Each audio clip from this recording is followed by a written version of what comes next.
Okay, I'm here with Coach Clint.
Your home for the Jayhawks, Lions, and Firebirds is FM 1017 and 1320 KLWN. Depend on it. Good evening, ladies and gentlemen, and welcome out to Olathe. Joel Becker along with Matt Llewellyn as the Lawrence High Chesty Lions taking on the Olathe North Fighting Eagles tonight in week number 3 of this young 2024 Class 6A Acacia football season.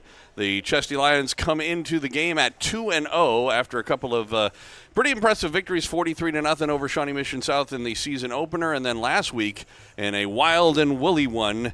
We certainly had a lot to talk about after 69-56 win against Garden City, way down in Garden City. So Matt, taking on a team in Olathe North that is 0-2.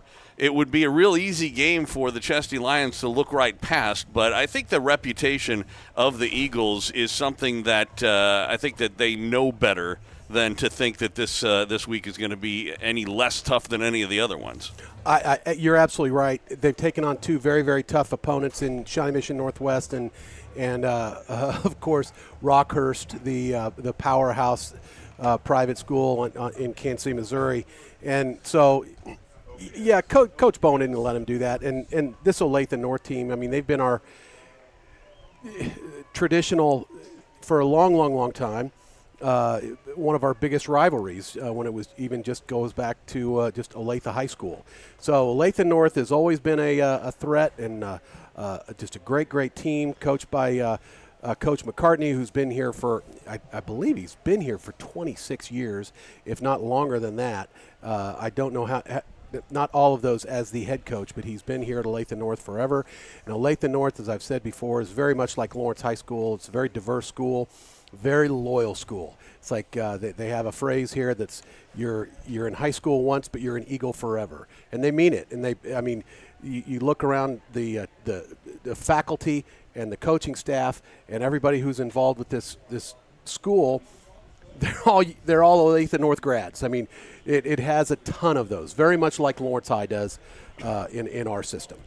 Absolutely, and it's unfortunate that neither of the schools that we are visiting for Lawrence schools in the high school area, both the Lawrence Chesty Lions and also the Free State Firebirds, are both on the road, and neither place can we send video back home for whatever reason because of various rights things. It's too bad because then you're missing the marching band getting to make the ON over there. That's right. You're missing which that. We can see, but you can't. That's right. Right. And you'll another really cool thing to see is these Olathe North fans. I mean, they support their team very much like Lawrence High. There are a lot of local people here that don't really have a connection to the team specifically, or team or cheerleaders. They're just Olathe locals that want to come out and support Olathe North. So how do you expect Lawrence High to travel today in terms of, are we going to see a big crowd? Or are we going to what do you think? Right now we've got looks like maybe 20, a couple dozen kids, and maybe probably right now it's about the same size as it was over in Junction City.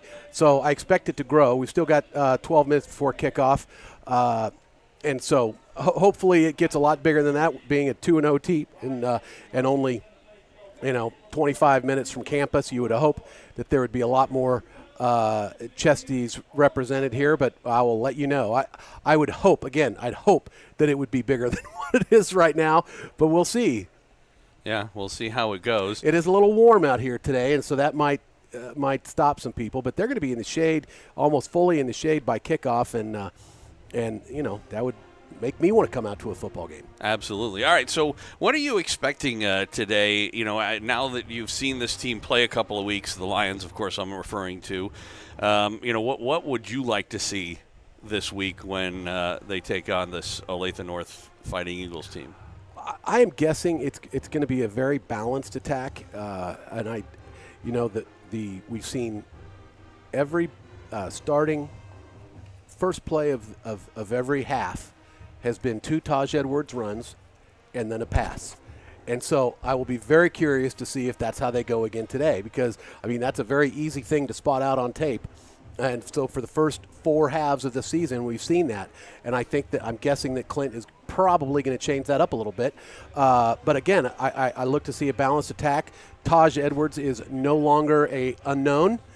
People are probably going to be keying on him a little bit more, and that might open up the passing attack a little bit more. But you can't, in the first 2 games, he's loved to go for the long pass, and that's been huge. Maybe there's going to be some in the middle this week. So Josh Galbraith on defense has certainly been putting on a show every week, and we expect to see more out of that, I would imagine, today.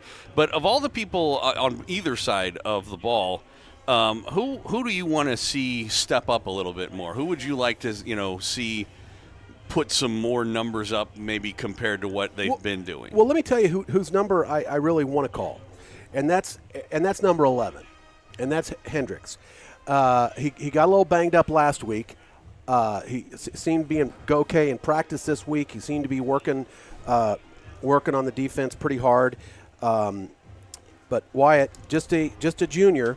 I'd love to be calling his name and number a lot more. Obviously, we've called Devin Foster and Larney Finney a lot. They've been beasts, along with Galbraith on the defensive side. But I'd love to see Wyatt make a bit of an impact on the right side of the defensive line. All right, well, we are still about 9 minutes away from the kickoff for today's game. We're going to take a break during the pregame show. It's the Lawrence High Chesty Lions and Olathe North Fighting Eagles when we come back here on FM 101.7, 1320 KLWN. Depend on it. Enjoy all the excitement of football season at the 23rd Street Brewery. From the Jayhawks and college football to the NFL and even live-streamed Lawrence High and Free State football games, you can watch it all at the 23rd Street Brewery. Enjoy the games with your favorite menu item like the Bill Self Mac and Cheese, Naked Nachos, or the Haney Turkey Stack. And wash it all down with your favorite beer like a Wave the Wheat or Crimson Fog. 23rd Street Brewery on the corner of Clinton Parkway and Cassold in Lawrence. Kurt Gieser State Farm Agency understands the importance of being a member in the Lawrence community and supporting local. They also understand the importance of supporting you in Lawrence, whether it's through the peace of mind you get with insurance or helping you with any financial questions or needs. Just like this high school broadcast, Kurt Gieser State Farm Agency will tackle any issues you need covered. Give Kurt and his team a call at 785-843-0003 or visit them online at www.kurtinsures.com. What's up, friends? I'm Sean Kellerman. And I'm Daniel Courtwright. Can't get enough of the Jayhawks? Tune in to Rock Chalk Sports Talk every weekday afternoon from 3 to 6. We'll give you the latest and greatest on all things Kansas, including KU football and basketball and more, as well as everything else you'd ever want to hear in the world of sports in Lawrence. Miss the show? Check out the Best of RCSD podcasts anywhere you get your podcasts to catch up on all things KU related. Rock Chalk Sports Talk, your only KU-centric radio show. Every weekday afternoon from 3 to 6 right here on KLWN. Rituals. We get up, get dressed, and yes, put our pants on one leg at a time. It's true. People are creatures of habit. Heck, on game days, I bet you can't wait to get off work. Jump in the car, turn on the radio, you listen to the pregame or your favorite sports announcer while picking up your dry cleaning and heading home to watch the game. Just like a ritual or a habit, Scott's Dry Cleaners, family-owned business, has been proud to serve the Lawrence and Topeka area throughout the years. Clothing and cleaning styles may have changed, but their work and service is the same. ScotchCleaners.com. Your home for the Jayhawks, Lions, and Firebirds is FM 101.7 and 1320 KLWN. Depend on it. Welcome back out to ODAC, the Olathe District Activities Center. Joel Becker along with Matt Llewellyn as the Lawrence High Chesty Lions getting set to take on the Olathe North Fighting Eagles today here in week number 3. And I mentioned before that this could be a trap game, so to speak, for the Lions, and that is because this North team, first couple games they've played, they did come away with 2 losses, but they were playing some really tough competition last week, especially against Rockhurst, and it won't be an easy game. As we all know, Olathe North is always a good team. They don't rebuild, they reload, just like the Lions do. They absolutely do, and we're a little bit fortunate because Coach Stewart, almost you could call him the assistant head coach for Lawrence High, is very, very knowledgeable of Olathe North. Longtime Olathe North coach, an Olathe North alum, and he knows this team and he knows Coach McCartney very, very well. So we've got that in our favor, and so I look for Clint and the guys to be ready to roll for this game, and I definitely don't look them to think that they will overlook this team, and you just can't ever do it. But never know. They're high school kids, and you never know what might happen, and that's why they play the game. Absolutely. So have you been paying any attention in terms of the Eagles as to who we need to look out for? As I was going down the roster, there was nobody really that stuck out to me. However, the one observation that I did make is that, okay, the guys, we've been calling these guys for a couple years. Mm-hmm. So, like Smither, we called him last year at quarterback. We'll be talking. Sarver, Sarver, we called him last year. And he's been basically their player of the game the first 2 games. They go or don't go based on him more than anything else. Right, and Rhodes? Yes, Jeremiah Rhodes has been definitely their most explosive player. Yeah, and so these guys, they have very much like the Lions, they've got a lot of experience under their belt, and a lot of numbers on their team too. A lot of kids go out for Olathe North. Again, it's a very local school, so a lot of the kids who go to this school are very much from that area. They look really small. I wish you could see the video. Yeah, I wish you could see the video. We got a bunch of 10-year-olds, maybe even younger than that, 7-year-olds. I'm not sure. Waiting for the teams to make their appearance on the field it's interesting because, again, the teams actually aren't even out there. Normally they do the coin toss with 3 minutes to go in pregame, and it's 3:45 right now, and they're just now coming out on the field, so they're clearly going to be a little late with that. Well, and that's the way it was last week. Yeah, that's what I was saying. Maybe even a little later than this. So the fact that they're here now makes me hopeful. And hopefully the kids are well hydrated. That was part of the problem last week we experienced. A lot of cramp problems last week, and hopefully we don't see that tonight. I absolutely, definitely hope for that. I didn't bring my book or anything. And we definitely, like I said, hopefully some of this heat will dissipate rather quickly because the sun going down just a little bit earlier. We're 2 days away from the start of fall, so we're right at about the halfway point as far as the day and night is concerned. So it's already, the sun's basically down at this point. And so, although I think it's still going to be plenty warm throughout the game, I'm hoping that we might even see 70s before the end of the night. And I certainly am as well. Yeah. This might be our last really hot day of the summer. Tomorrow's going to be hot too. Okay. Unfortunately. But yeah, right now 91 in Olathe. Yeah, that pretty hot for a September game, certainly mid-September. But we've been blessed with great weather prior to this, so this maybe is our hot game of the year.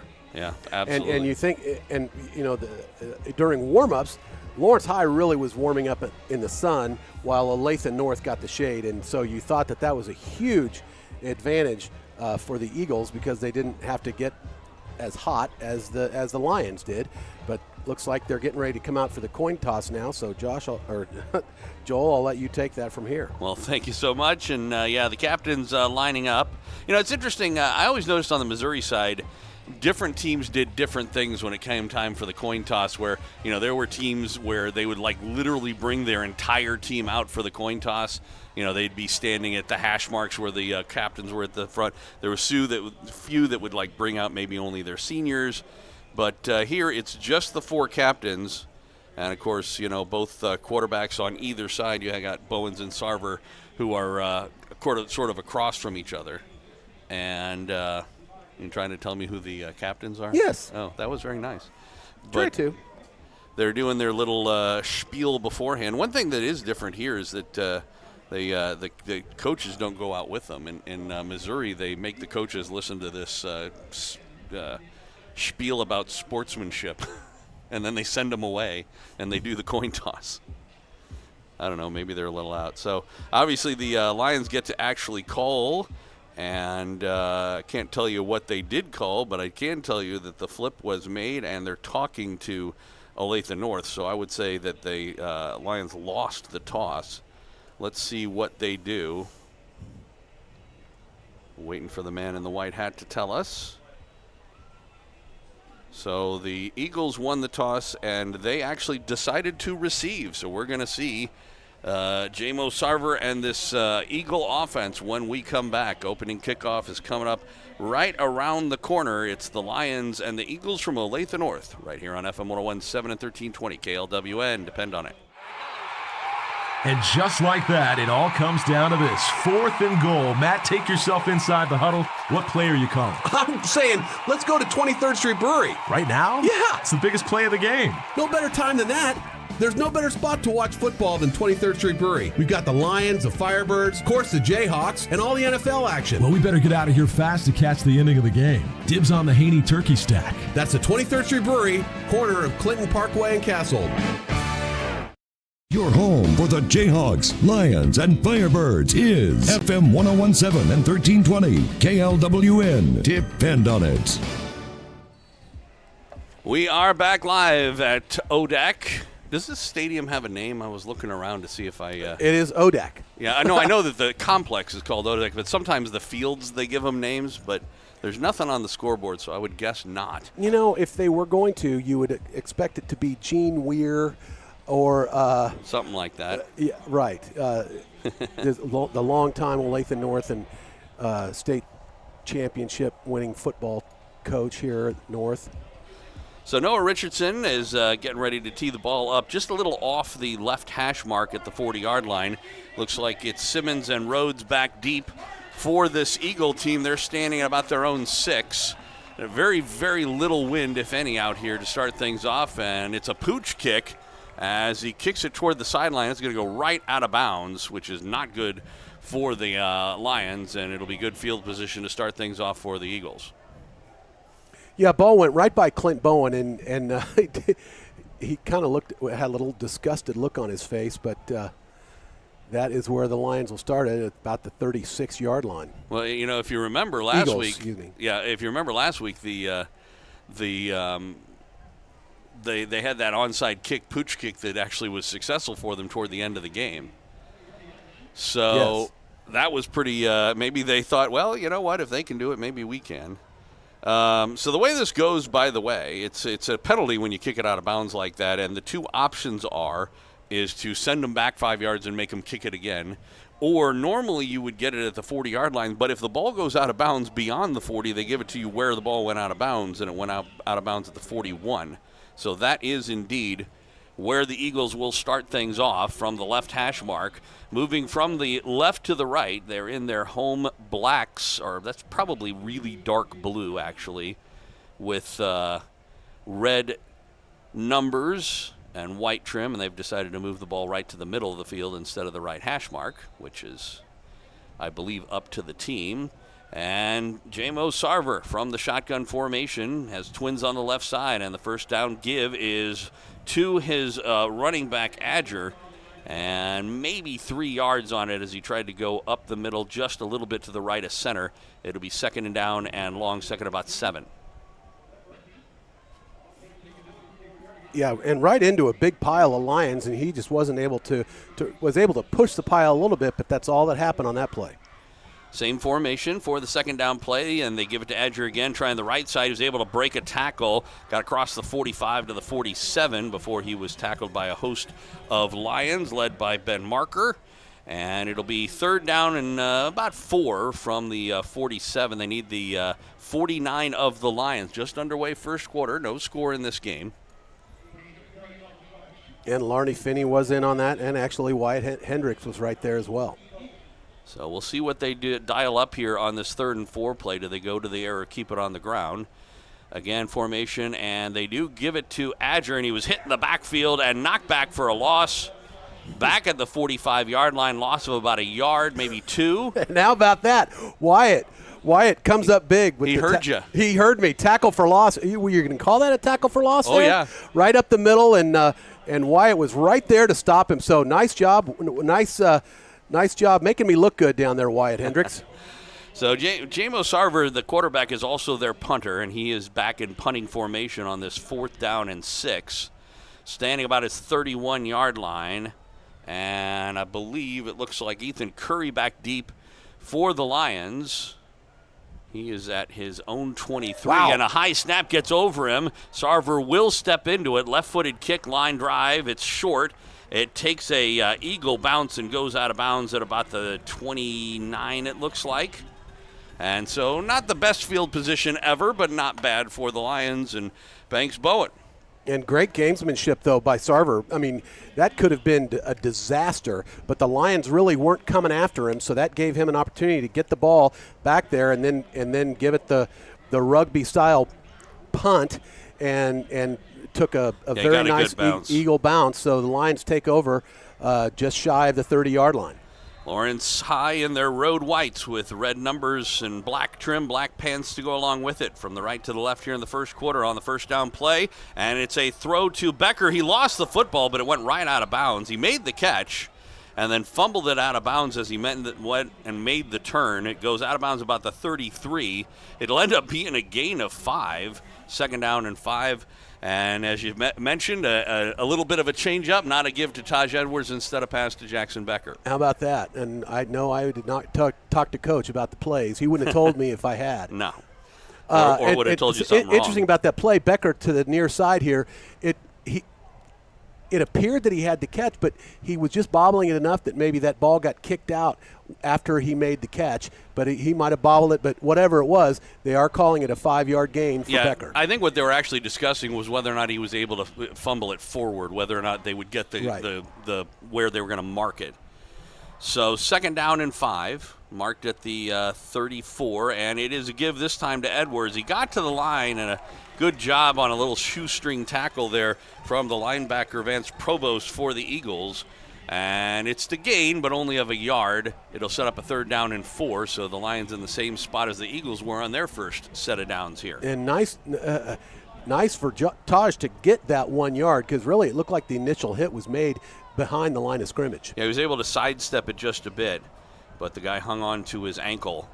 So it'll be third down and 4 from the shotgun. Bowen will roll to the right side. He keeps it, and he is going to get a first down and more across the 40-45, out of bounds. He hurdled a man and was sent out of bounds about the 40. Let's see where they mark him out. They may say that he stepped out of bounds a little earlier. I think they did. All the way back at the Lion 49. So it'll still be a first down, though. First and 10 for the Lions. As Bowen made a good play on that. They go hurry up, but stop to look over to the sideline for the play. So after a 3 and out for the Eagles, the Lions get a first down at least. Twins on the left, one man on the right. Edwards in the backfield. They give it to him up the middle. And he had a hole, was able to get about 3 or 4 right up the middle behind the center Silvers on the play. It'll be second down and 7. Yeah, and the kind of run you like to see, he just used his blockers and just kind of followed them, and the whole line pushed forward, but he was able to hang on to it. And nice little bit of running by Taj to pick up 3, maybe 3.5 yards. Jackson Becker not in the game right now, by the way. They do have twins on either side as Edwards in motion. They fake to him, back to throw Bowen, throwing on the far side. It is caught and out of bounds at the 35. That was Galbraith who made the catch. and was tackled pretty much immediately, but it's well good enough for a first down all the way to the Eagle 35-yard line, 1st and 10 Lions. 8:43 left to go here in the first quarter, still no score. Pistol formation. Bowen looks to his left. Now he'll swing it out. It is to Edwards. He has a man to beat. He just got shoestring tackled at the very last second by Samuelson, the linebacker. That could have gone much, much further. It'll end up being a gain of 3 on the swing pass out to Edwards. Oh, and they're taking it back to just a 2-yard gain, but it was a nice bit of passing and throwing by Edwards, but if not just to get caught up there on that by that defensive end. Well, and Banks Bowen was able to buy him 5 yards there, as he was able to get a couple, induced about 2 Eagle defensive linemen to jump offside. So it'll be a 5-yard gain, and it'll stay second down, second, and now 3. Ball inside the 30 at the 28-yard line. We've got trips on the right side, 1 on the left. And on the option, hitting the backfield is Bowen.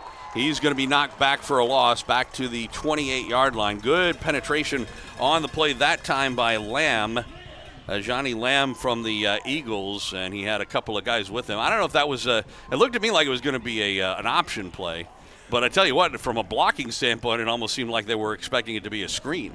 Yeah, and Taj was open on the far side of and so that's kind of what I was expecting, and there were just 3 linemen right there to get Banks right in the backfield. Well, after last week, I'm glad he didn't try and toss it. Back to throw goes Banks. Bowen, he'll throw near side. It is caught by Edwards inside the 25-20, and he's hit and tackled down to the 17 as they were able to step up and make the play, but not before.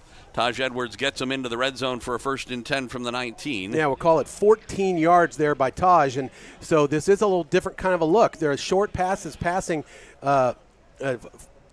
for very short yardage, but then the run after the catch there by Taj. And the give is actually going to be a keeper by Bowen on the run option, the read option, and he didn't make the right read as it turned out. Hit in the backfield as pretty good penetration there by the Eagles. It'll be a loss of a yard, 2nd and 11 from back at the 20.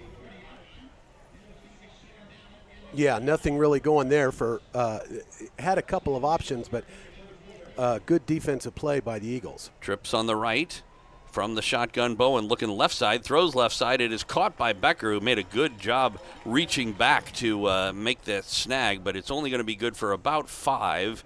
Down to the 15-yard line. It'll be 3rd down and 6 from there, as for a second time in the game, Banks Bowen finds Jackson Becker. No relation.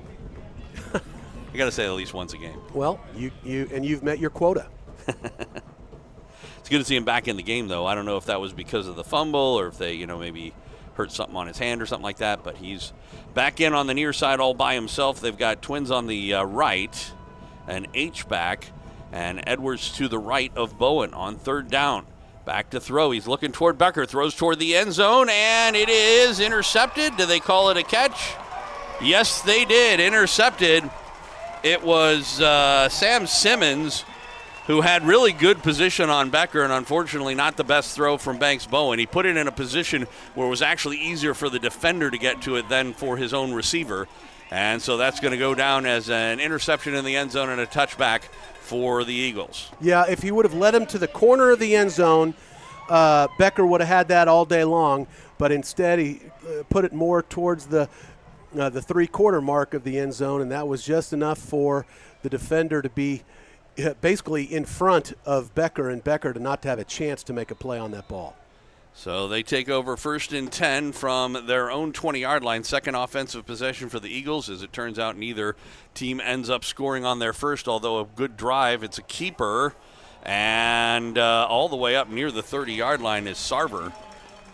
And he'll get a first down. The first down of the game for the Eagles moves the chains. We owe you a station identification, as with 6 minutes, we played half a quarter here, no score from ODAC.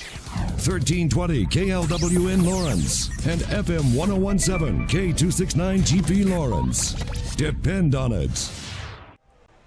1st and 10 from the 31, Sarver, and this time it's a give, trying to go around the end, and actually does have some pretty good running room is Jeremiah Rhodes. We talked about how explosive he can be in the pregame, And that time kind of showing that as he gets all the way up near midfield. He'll be marked out of bounds at the 46, 1st and 10 for the Eagles, who, after going 3 and out on the first drive, have 2 straight first downs on the first 2 plays of this one.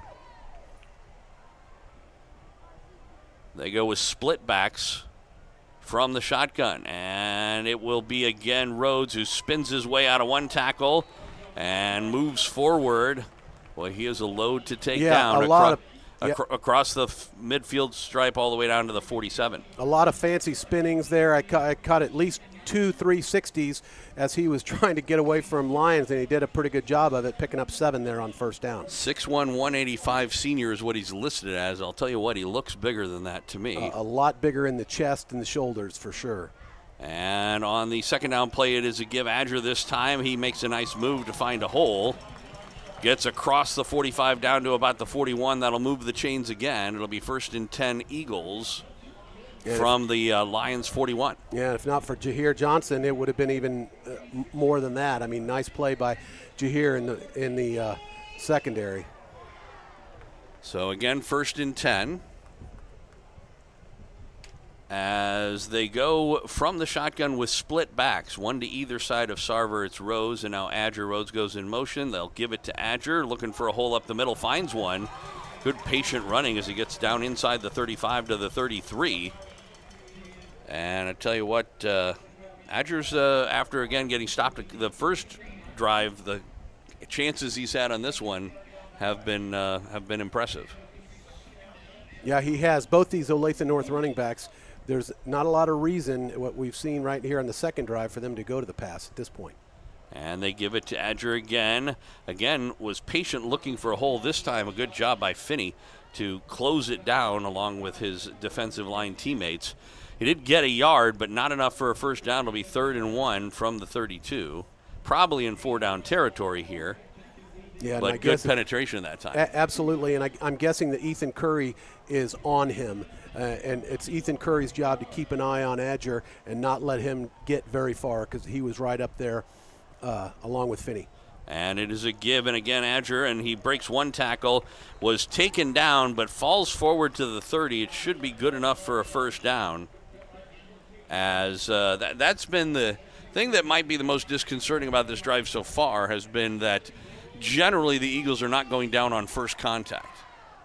That's right. That's right, and these two running backs seem like they're not easy to bring down. So you've got to get the full house on these guys. Pistol formation, Twins on the left. Sarver, high snap, gives it to Adger again. This is like his 4th straight run, right up the middle, not much there. He will get across the 30, so it'll be a gain of a yard. 2nd down and 9. Clock running with 3:15 left to go here in the first quarter. Still no score between the Olathe North Eagles and Lawrence High Chesty Lions. And both teams showing very, very impressive time swallowing drives. All this coming off of a interception in the end zone by the Eagles after a good drive from the Lions. On 2nd and long, Twins on the right this time after the man in motion. Low snap. Sarver will roll to the right. He's being chased. Throws near side. It is caught, and he was in bounds.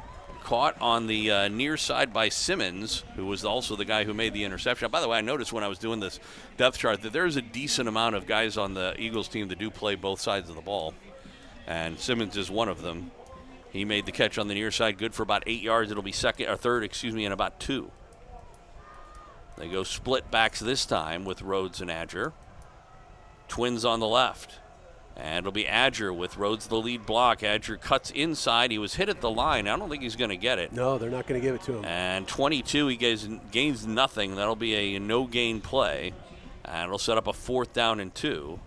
No idea. The kicker is, again, they have a guy that kicks off, but the kicker for place kicking is their quarterback, Sarver. And I didn't really. No, he didn't kick anything in pregame warm-ups. I did not see him, so I couldn't tell you how he is. So on 4th and 2, they go from the pistol with another running back to the left of Sarver, and now they're going to call timeout, I do believe. Yeah, it'll be a timeout for Olathe North as they try and figure out what they want to do here. 1:38 to go, first quarter. It was an impressive drive by the Lions offense, but unfortunately ended in a turnover.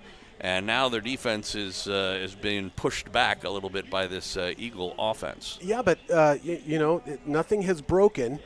They haven't gotten it's a big play. Right. But when you get – I know what you think we should do. Go to the 23rd Street Brewery. Yes. Let's just end it now and go to 23rd Street Brewery. That would be the ideal thing to do. But, no, we'll see how this drive ends up and how this ends up right here. You think that they're going to probably try to draw up a play and go for it. That's kind of the attitude of most high school teams. Sure. Well, for the Lions, though, do you aggressively, defend the run here, or are you worried about them? I think you almost have to, because those are the biggest threats that they've shown, unless there's something on film that Coach Bowen has seen prior to this game here. But certainly, if you're just looking at this game here, you absolutely defend the run. All right, so they come out with the same formation, a little bit of a pistol. Adger is behind and to the left, and they do hand it to him up the middle, and he's going to get a first down and more as he got across the 20 down to the 15-yard line, and that was just a case of a good will and a good offensive line push by these Olathe North Eagles. And they pulled a couple guys, and they absolutely were trying to make sure that the Lions had really – you can't say – that the Lions weren't going for the run. I believe that's what they're happening, but they have to at least show them the threat of a pass play, which they did, but then they ended up pulling and was able to create more of a hole for Adger to give him the ability to make about that 6-yard drive and bring on a 1st and 10. I'm not sure why there was such a delay after the play was over. I don't know I couldn't see if anybody was hurt. But at any rate, they are back to action now. Split backs and from the shotgun, Sarver. Twins on the right side. They fake it and then give it to Adger. Faked it to Rhodes, gave it to Adger. He went up the middle, not much there. And no gain on the play. Let's call it a yard, 2nd down and 9 for the Eagles. We're down to about 1:05 left to go in the first quarter. Still a scoreless game. Boy, imagine after 125 points last week. Yeah. We're going to play 12 minutes and maybe nobody scores. We'll see. So the Eagles are on the doorstep, though. So Twins on the left, 1 man on the right, and 1 man in the backfield is Adger. Now a man in motion comes to the left side. They fake, and now they blow the whistle, and there's a flag down, a false start coming up here against the Eagles, and so that will cost them 5 yards. Could be a big penalty. It'll take them back to the 20. It'll be 1st and 15 from there. Clock stopped with 40 seconds left to go, but it'll start it back up after they get the ball set, which they now have. So we're down to about half a minute to go in the quarter. 2nd down and 15. 2 receivers on the left, 1 on the right. Adger moves to the right side and just slightly behind Sarver. Back to throw he goes. J-Mo Sarver, he's getting rushed. Throw was over the middle. He's got a man incomplete. Wow. Boy, hit him right in the hands, and he just dropped it. He threw it into double coverage. That was Rhodes. Yeah, Ben Marker and Gabe Wingert were right there to defend that pass. I say Gabe Wingert. It might not have been, but I know that Ben Marker was definitely in there right next to him. And so nice defense by the Lions, but yeah, that ball absolutely should have been caught. Well, and I tell you what, though, Finney Larney was right in the backfield and being held on the play, but they didn't call it. So it'd be 3rd and 14. 3rd down and about 14 from the, let's say, 19-yard line. Back to throw. Sarver throwing, going toward the corner of the end zone, and it is caught. Touchdown. Wow. Touchdown, Eagles. And I believe that was that Adger? No, that couldn't have been Adger running it. No, it was. Wow. That was the running back, Blaze Adger, the junior.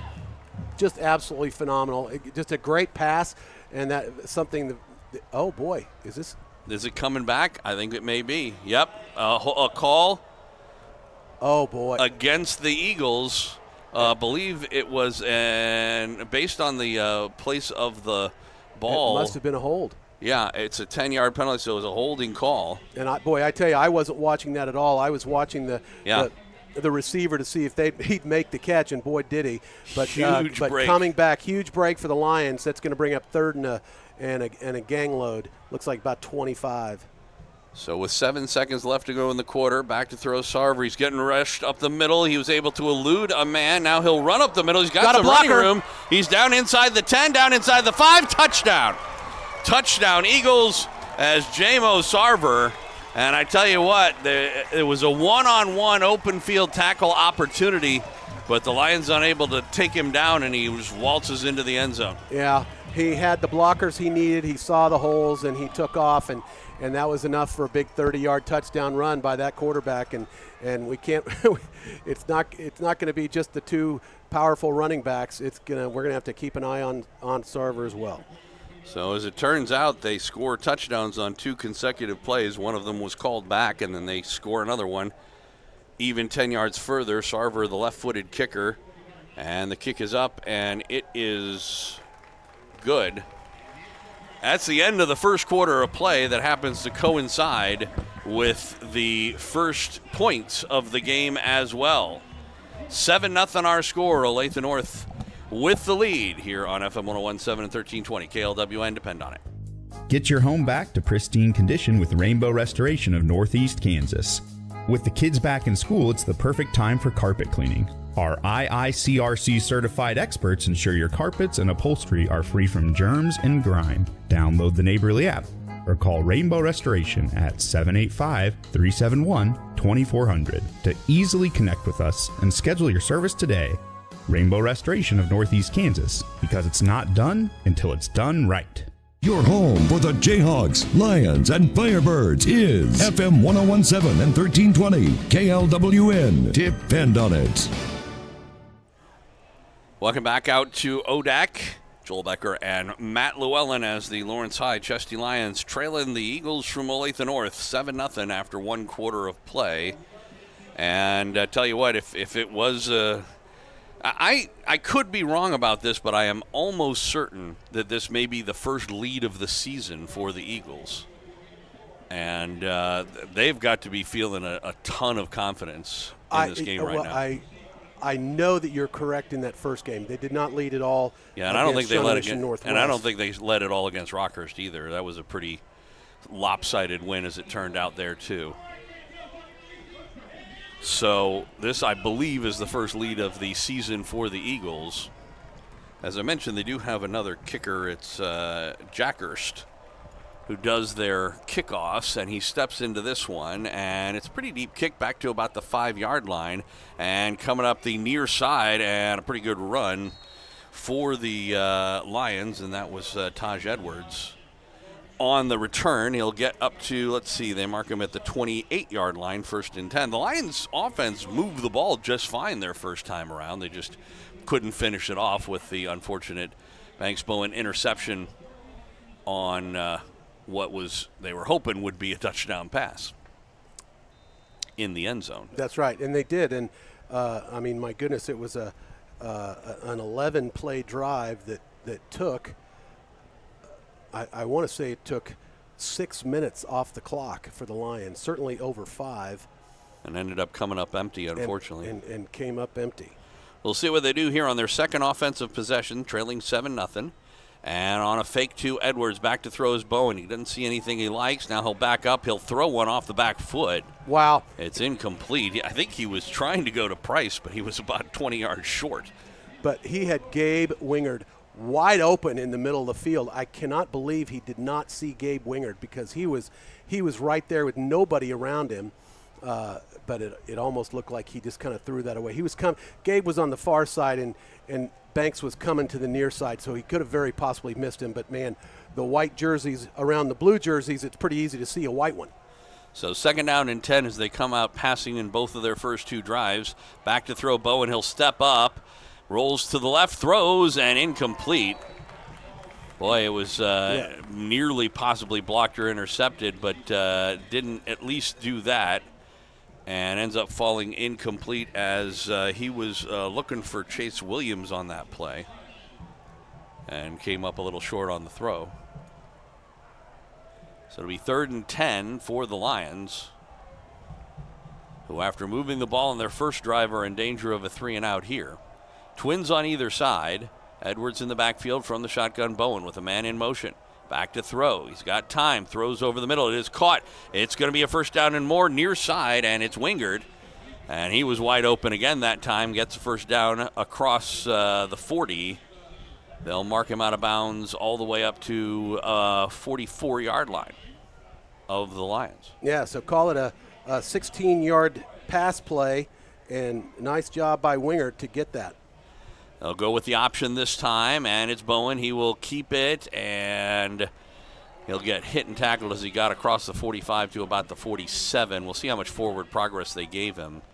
I think they saw him run backwards just a little bit. You know, he had an opportunity. I'm not so sure that he hasn't gotten really gun-shy on that toss because of what happened last week. I mean, that could very well be, and, you know, we'll let the game play out to see what happens, but he had Edwards with him, but chose to keep it himself.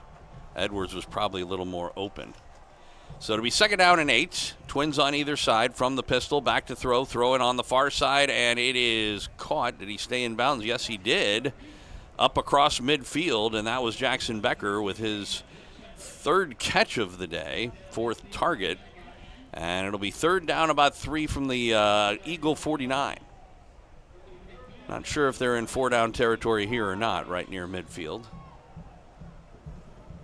yeah, there's no question about that. Taj coming out of the backfield. Looks like he's going to.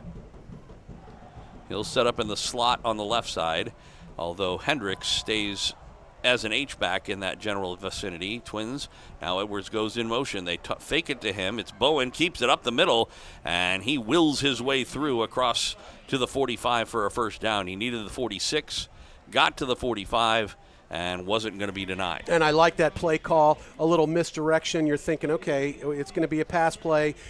Taj is off to the far side. Maybe Taj is going to go out for a pass, but he comes in motion. So then everybody's keeping an eye on Taj because you can't let him get out of your way. And there was a nice fake, and then a Bowen keeper right up the middle. Nice job by the Lions. Nice job, nice play design by Clint Bowen. Good job for the left side of the line, opening that hole up. Trips on the right, Twins on the left, empty backfield for Bowen. Back to throw.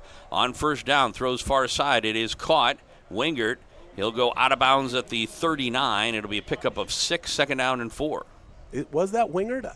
I almost thought it was Jalen Parks, but you've got the binoculars. I think it's Wingert. Yeah, I'm pretty sure it's Wingert. Okay. Parks is over there now. Wingert comes over to the near side. He's in the slot on the near side. And Bowen will roll to the right. Now he'll pull up and he'll throw down the far sideline. He's got a man wide open. It is caught. Touchdown.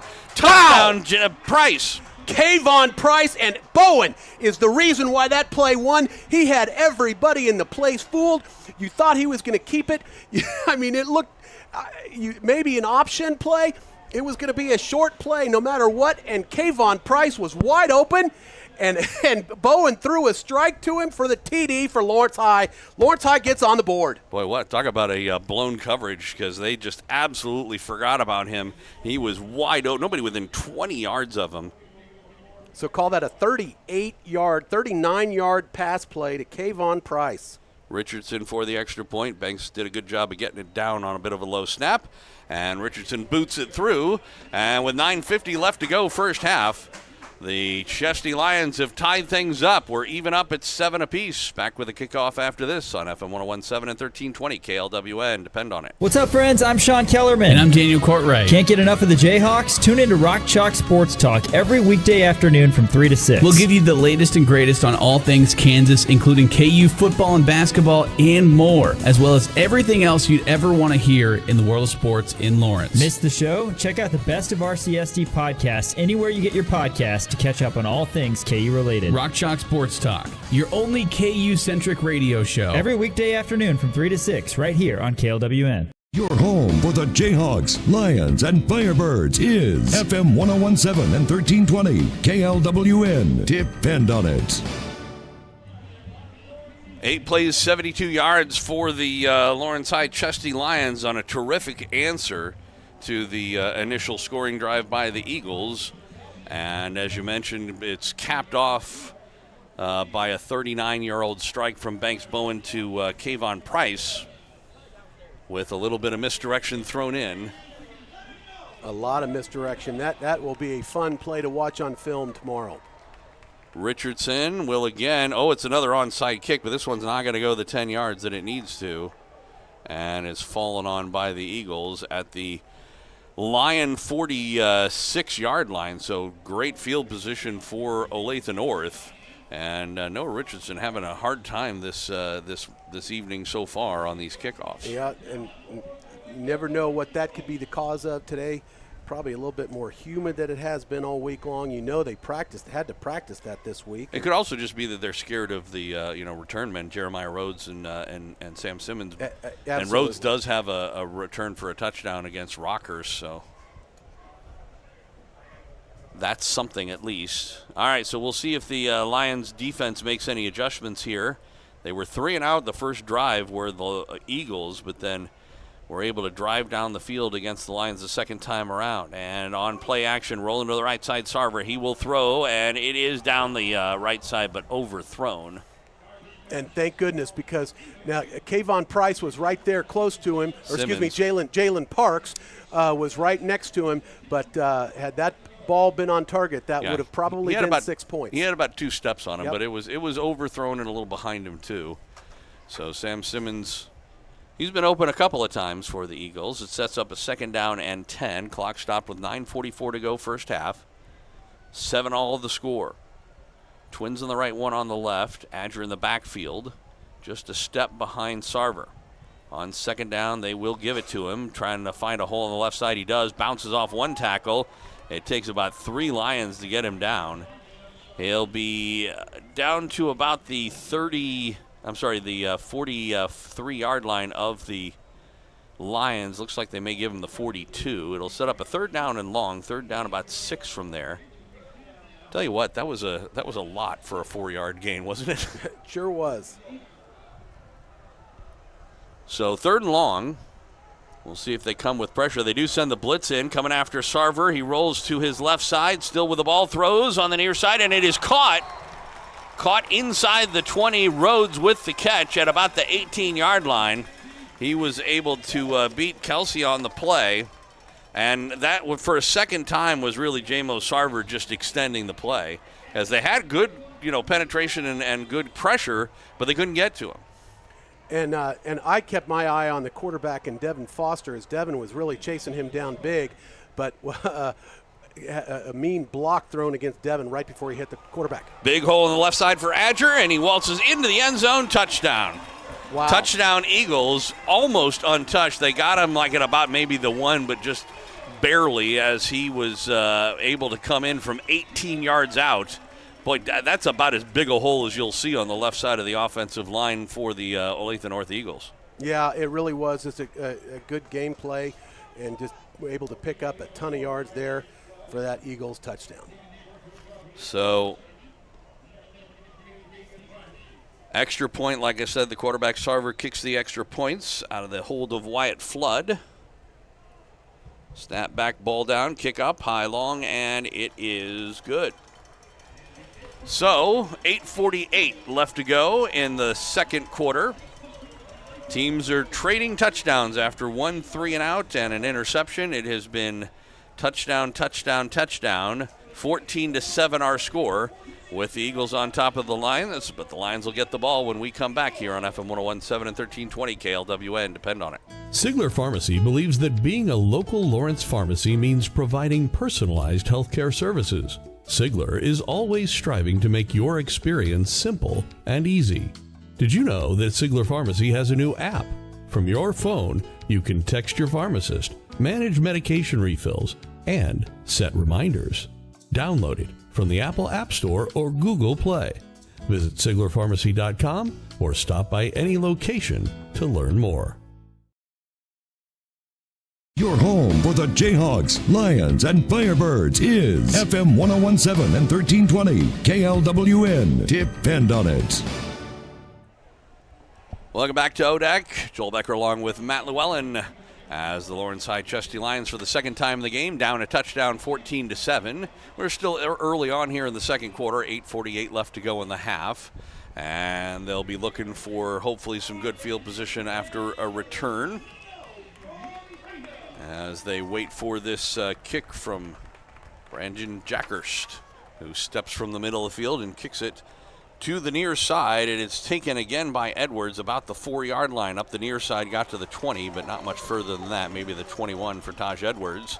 And that's where the Lions will take over. Like I've said before, they have been able to move the ball down the field every time they've had it. This is only their third offensive possession, and both other times they ended up in the end zone. Unfortunately, the first time it was in the end zone in the hands of the Eagles on an interception, but they've scored the other time.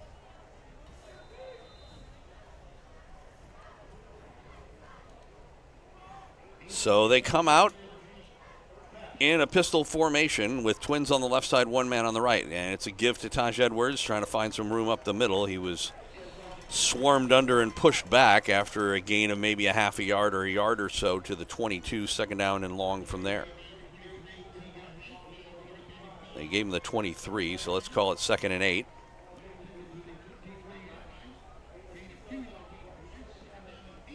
Bowen steps back into the shotgun. Again, he has twins on the left and one man on the right. He looks right side, throwing on the near side. It is caught, and spinning around and going out of bounds once again is Kayvon Price,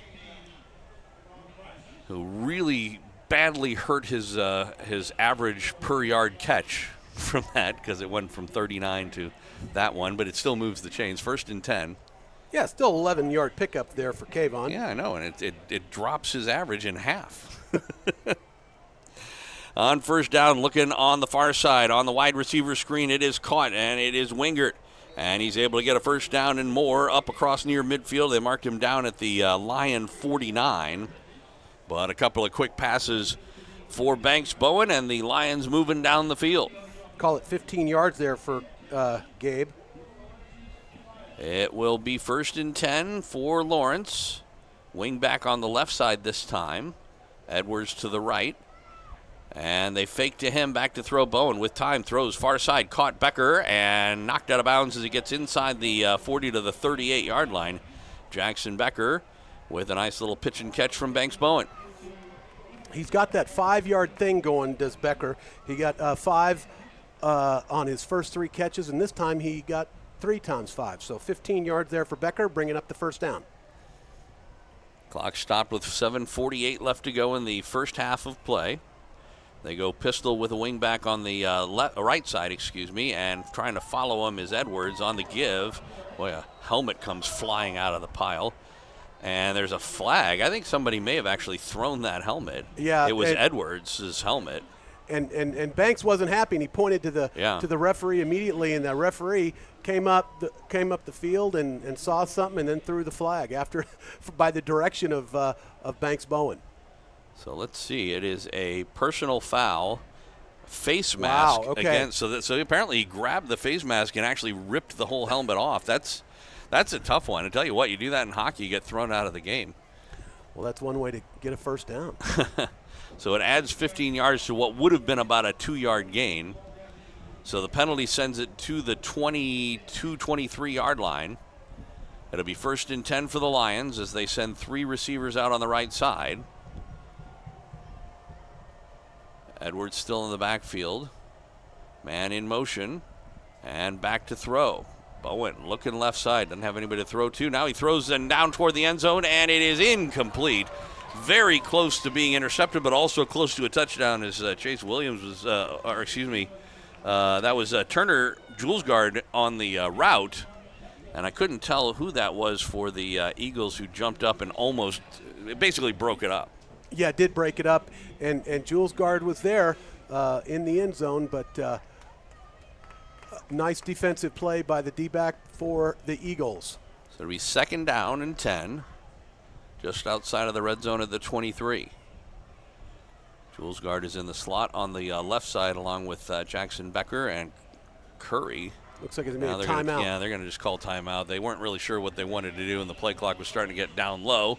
So the Lions will call timeout and talk things over, trailing 14-7 here with 7:16 to go in the first half of play. And as compared to last week, we are rolling along. Although at this point last week, we were going at a pretty good clip, and then the wheels came off with about 3 minutes to go in the second quarter. So yeah, don't you remember? It took like half an hour to play 2 minutes of football. Right. We were comparing it to the end of basketball games. Yeah, but boy, this has gone very, very fast so far tonight. Well, both teams are doing a pretty decent amount of running, which helps with that. And we haven't had 16 cramps to go along with it as well. So we'll see what the Lions want to dial up here after the timeout. The Lawrence High crowd has picked up a little bit, probably about twice as much as it was before. We probably have about 50 or 60 students and a couple hundred rest of the fans. So not a bad traveling team for the Lions. Yep. They found out they couldn't watch the video. That's right. Came so on down jumped here. in their car and got here. Ended up being a very comfortable evening so far tonight. Well, now. So they go with twins on either side. Edwards to the left of Bowen on second down and long. They fake to Edwards, throws on the near side toward the end zone, incomplete. There was some contact there. It was intended for Wingert, but yeah. I believe that pass was probably uncatchable. Probably uncatchable, but boy, Wingert was there and had a step on the defender, but just not able to pull it in as that ball was out of bounds. But yes, you're right. I did think there was a little contact there by the defender. Imagine that we probably are in 4-down territory here as Hendricks comes out and Julesgaard comes in for this 3rd down and 10 play. They may try and go for some of it, or they may try and get the whole first down. Edwards in the backfield, twins on either side. And again, they fake to him and throw it over the middle. It is caught. Wow. Inside the 15 to the 14. It's probably going to be short of a first down. Jackson Becker was really lobbying for that first down, but he's going to be about a yard shy. Well, Joel, the thing about it is he had it. I mean, in my view from here, he had it because of the extra movement and the extra pushing he did with the defender on his back and got across that first down yard marker, but they just flat out didn't give it to him. Yeah, my opinion from here. He tried. I don't think he actually got it. They didn't give him the most generous spot, but I think even with a generous spot, he wouldn't have got it. On 4th down, the end around, and it will be a first down for the Lions as they let Jackson go ahead and finish what he started on the end around, and he was not to be denied that time. No, he was not, and so call it a pickup about 4?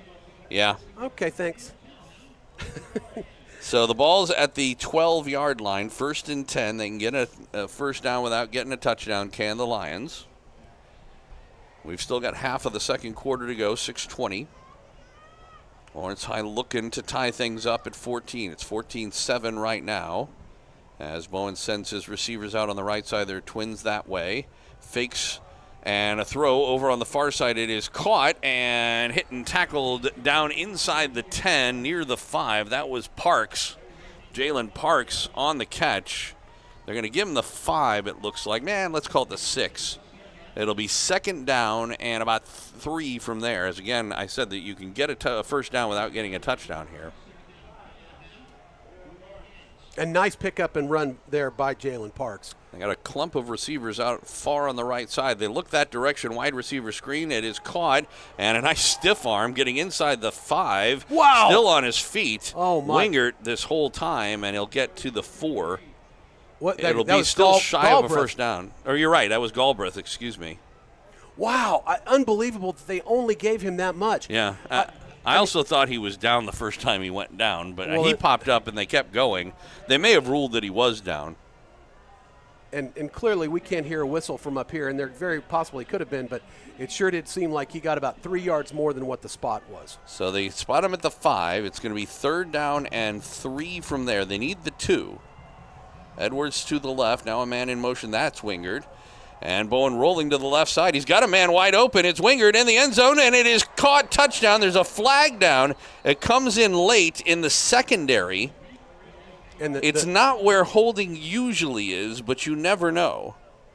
The North guys were the ones that were pointing. I don't know what that means, but we'll see here what the down judge says, talks to.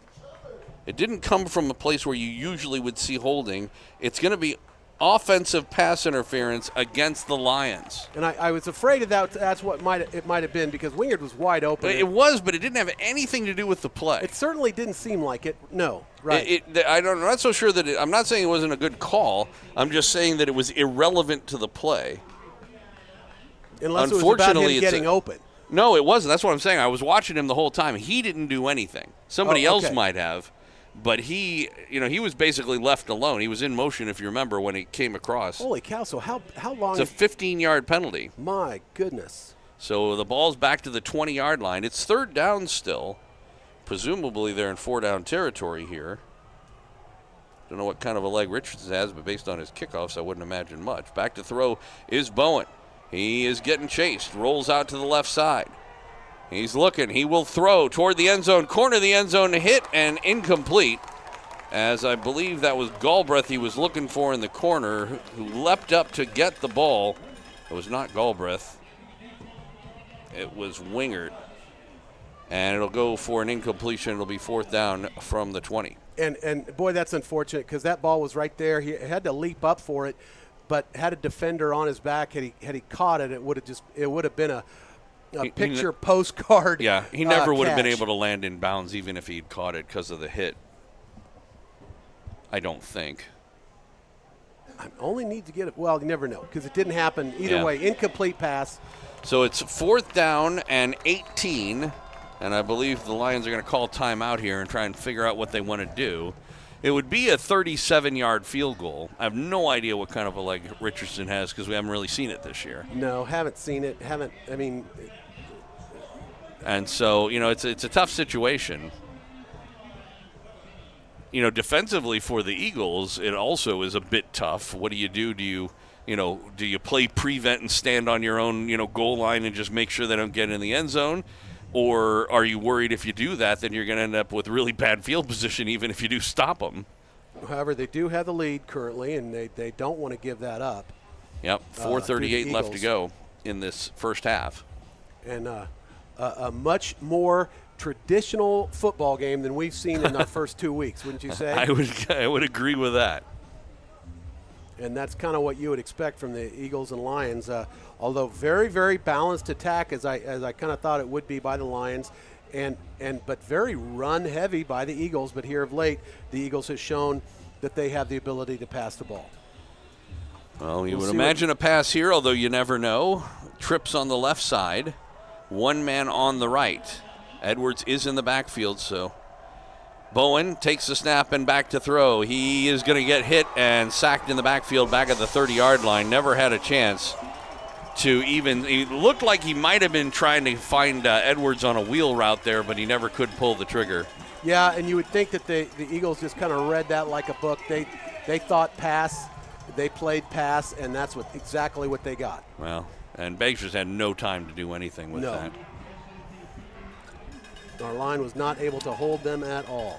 So the Lions have scored a touchdown, but they've also thrown an interception and been also stopped on a fourth down play, although that drive was ended basically because of the penalty more than anything else, the offensive pass interference, which, like I said, unfortunately really didn't have anything to do with the play itself. That doesn't mean it's not a penalty. It's just... So a 4-minute and 10-second drive that went a long ways, but... The Eagles are going to call timeout here, which is a weird thing to happen when you've just gotten the ball on downs. Yeah, that is a little odd, although each team now has one timeout left in the quarter. And by the third game, you would hope that, they kind of are up to speed on personnel and stuff. The first couple of games, you can give them a little bit of leeway when they do stuff like this, because that's a timeout that you call because you're not prepared. That either the wrong people come out or they don't know what play they want to run. That's just, it's something that you should have kind of better in the bag by now, but they didn't, and so it cost them a timeout. 4:33 left to go in this first half of play. Olathe, for the first time with the ball in the lead. It's J-Mo Sarver from the shotgun, and he will play action back to throw. He's getting a rush. He's being chased. He was able to elude one man, comes to the near side, still on his feet, and he will throw down the near sideline, incomplete. He was looking, looks like for Justin Rowland. And I'd almost think he threw that away. He threw that away. But well, he did a good job of not getting sacked. He really did, because the Lions were all over him. Our front three were in the backfield and raising havoc, and all the defenders could do would be chase after him. And Sarver changed direction right at the right time. So on 2nd and 10, they will give it up the middle. Big hole for Adger, and he breaks the tackle, gets across the 40, still on his feet to the 45, and knocked down to the 46-yard line. And as we were talking about before, this Blaze Adger, who is 5'10", 210, a junior, another tough guy to take down for the Eagles. And Jalen Park's able to come up with the save there. As they'll give it again to him up the middle. It's a good job that time for Foster to come around behind him and slow him down. Eventually tackled for a gain of 1. Sessions in there as well on the. Looks like they still haven't found a 75 for him, by the way. No, they have not. I'm assuming that's Foster, but. You're right. So it'll be second down. They don't give him any yards on it. 2nd and 10, maybe a half a yard at the 46 of the Eagles. Back to throw Sarver, throwing on the far side and incomplete as he was leading Simmons just a little bit too much. Almost made a circus catch, but couldn't get possession of it. It'll go down as an incomplete pass, 3rd and 10. And the Lions really need a step up from their defense here. If they can manage to stop them on this 3rd and 10, get a punt, then they'll have plenty of time with 3.5 minutes to go in the first half to try and tie this thing up. But you need a stop here. Twins on the right, one on the left, and on play action, rolling to the right side, Sarver. He has got a man. It is incomplete. Boy, it was wide open over there, was the tight end Nadu, and he just missed him. And so it'll be 4th down in a punting situation here for the second time in the game for the Olathe North Eagles. And the Lions not punting yet. Their 2 turnovers came, one on downs and one on an interception in the end zone. So Curry back deep, and again, Sarver, the quarterback, is their punter. He's standing at his own 30. Curry back at his own 20. 4th down and 10. Keegan Wright, the long snapper. And it's a good snap, and he steps into this one. High kick. It's a bit short. Curry lets it bounce at the 30 this time. It just stays right there and is down maybe at the 29 by the Eagles. So 3:11 left to go in the half, and the certainly plenty of time. Only one timeout left for the Lions, but plenty of time to go down the field with the ball. Try and tie this thing up. And absolutely that is what they're going to try to do. And but you would think that Clint's got to be creative. Now there is a flag on the field, something against Olathe North, so that's going to give the Lions a little. It looked like they declined it.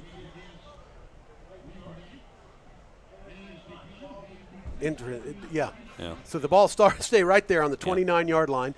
It must have been like a procedure or formation maybe. penalty where if you take it, they'd have to kick it again, and they didn't want to either waste the time or the position. And probably the time, more importantly. But not a bad spot here, 29-yard line to start for Banks Bowen and company.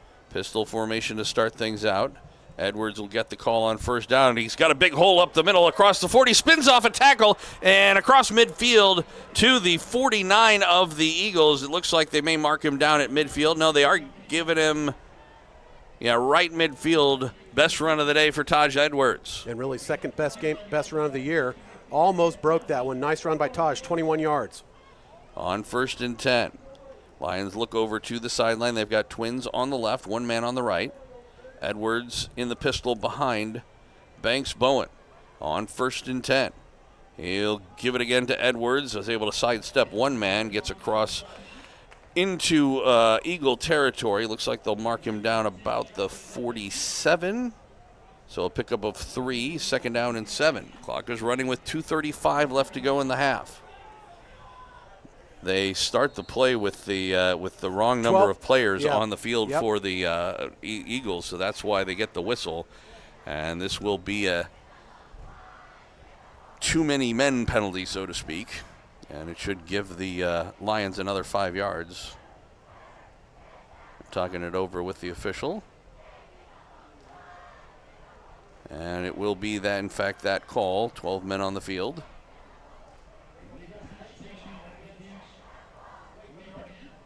And so they will march it off down to the 42 of the Eagles. It'll set up a second down and 2 from there. Clock stopped with 2:31 left to go in the first half, so they got plenty of time to do anything. They can run the ball as much as they want. Jules Guard will come off, and Hendricks comes on. Hendricks much more of a blocking threat. That is for sure. Although they go empty backfield, so he may be there for protection as well. Wouldn't be surprised to see Edwards in motion. There he goes from left to right, and they will hand it off to him, trying to go around on the left side. He was hit and was able to push forward. His forward progress should be enough for a first down. He only needed 2. Yeah, needed the 40-yard line. Let's see where they give it. Yeah, they give him the 40. They haven't actually indicated to move the chains yet. And, yep, first down for the Lions. $1:58 left to go in this first half. Yeah, station identification, we'll give that when we get a chance after this play. Trips on the right side. He looks that direction, wide receiver screen. It's an incomplete pass, and I'm not sure did we get a flag? I think that they may have been guilty of a false start, and they were. So at least it won't cost them a play, but it costs them 5 yards. Minute 50 left to go. Let's pause 10 seconds for station identification here on Lawrence High Football. 1320 KLWN Lawrence and FM 1017 K269 GP Lawrence. Depend on it. So after the penalty, it's first down and 15 from the 45 of the Eagles. On play action, back to throw is Bowen with plenty of time. Throwing down the middle of the field. He's got a man, but it's incomplete as he was looking once again. I believe, was that Price? Galbraith, I believe. Oh, no. Yeah. I'm either Price or LaForte. But I think it was Price. And I apologize. Not at a good angle to see the number, but yeah. And you have the binoculars. I thought I saw 8, but there was an 8, but it had a 1 next to it. Although I think it was but I think it was actually 19 and not 18. Anyway, on second down, back to throw is Bowen. He'll step on the pocket, throws, and it's down the middle of the field and overthrew everybody. He was looking for Becker, but it was about 20 yards too far downfield from him. The only guy who really had a chance was Kelvin Parker, the free safety for the Eagles.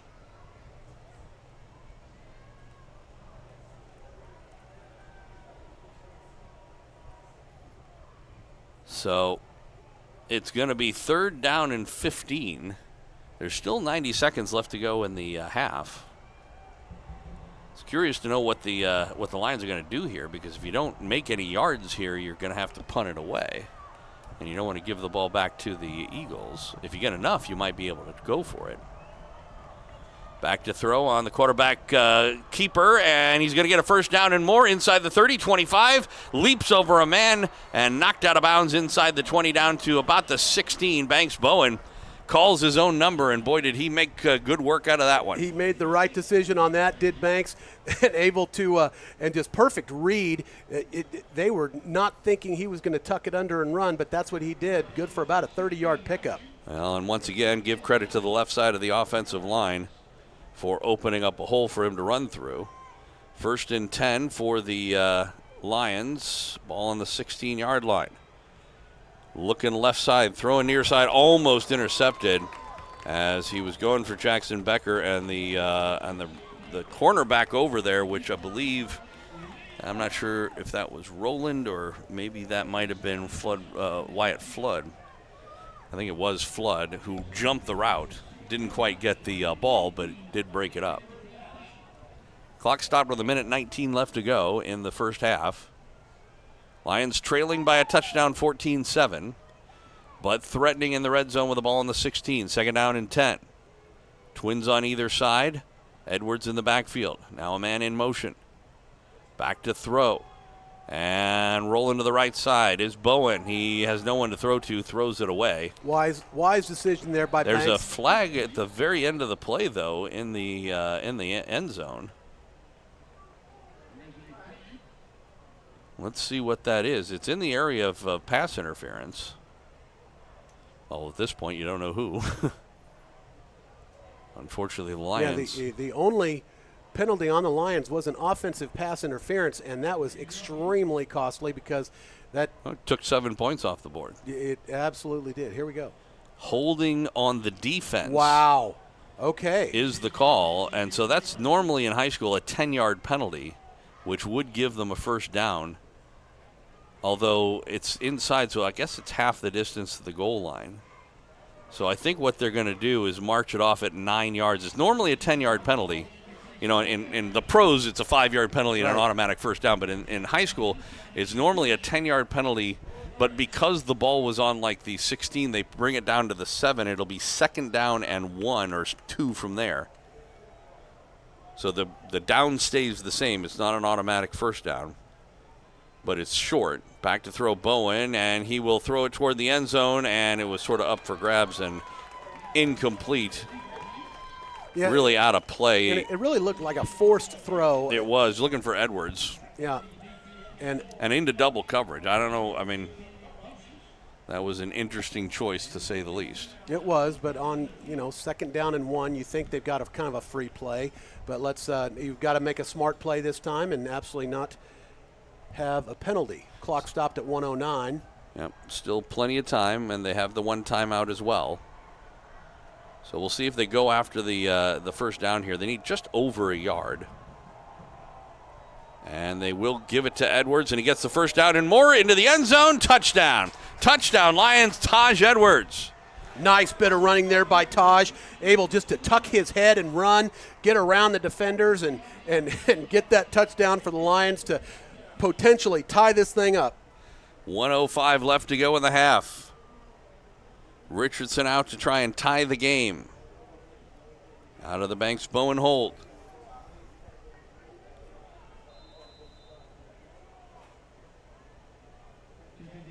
They wait for the snap. And the snap is good. The kick is up, and it is also good. So $1.05 left to go here in the first half. We are all knotted up at 14.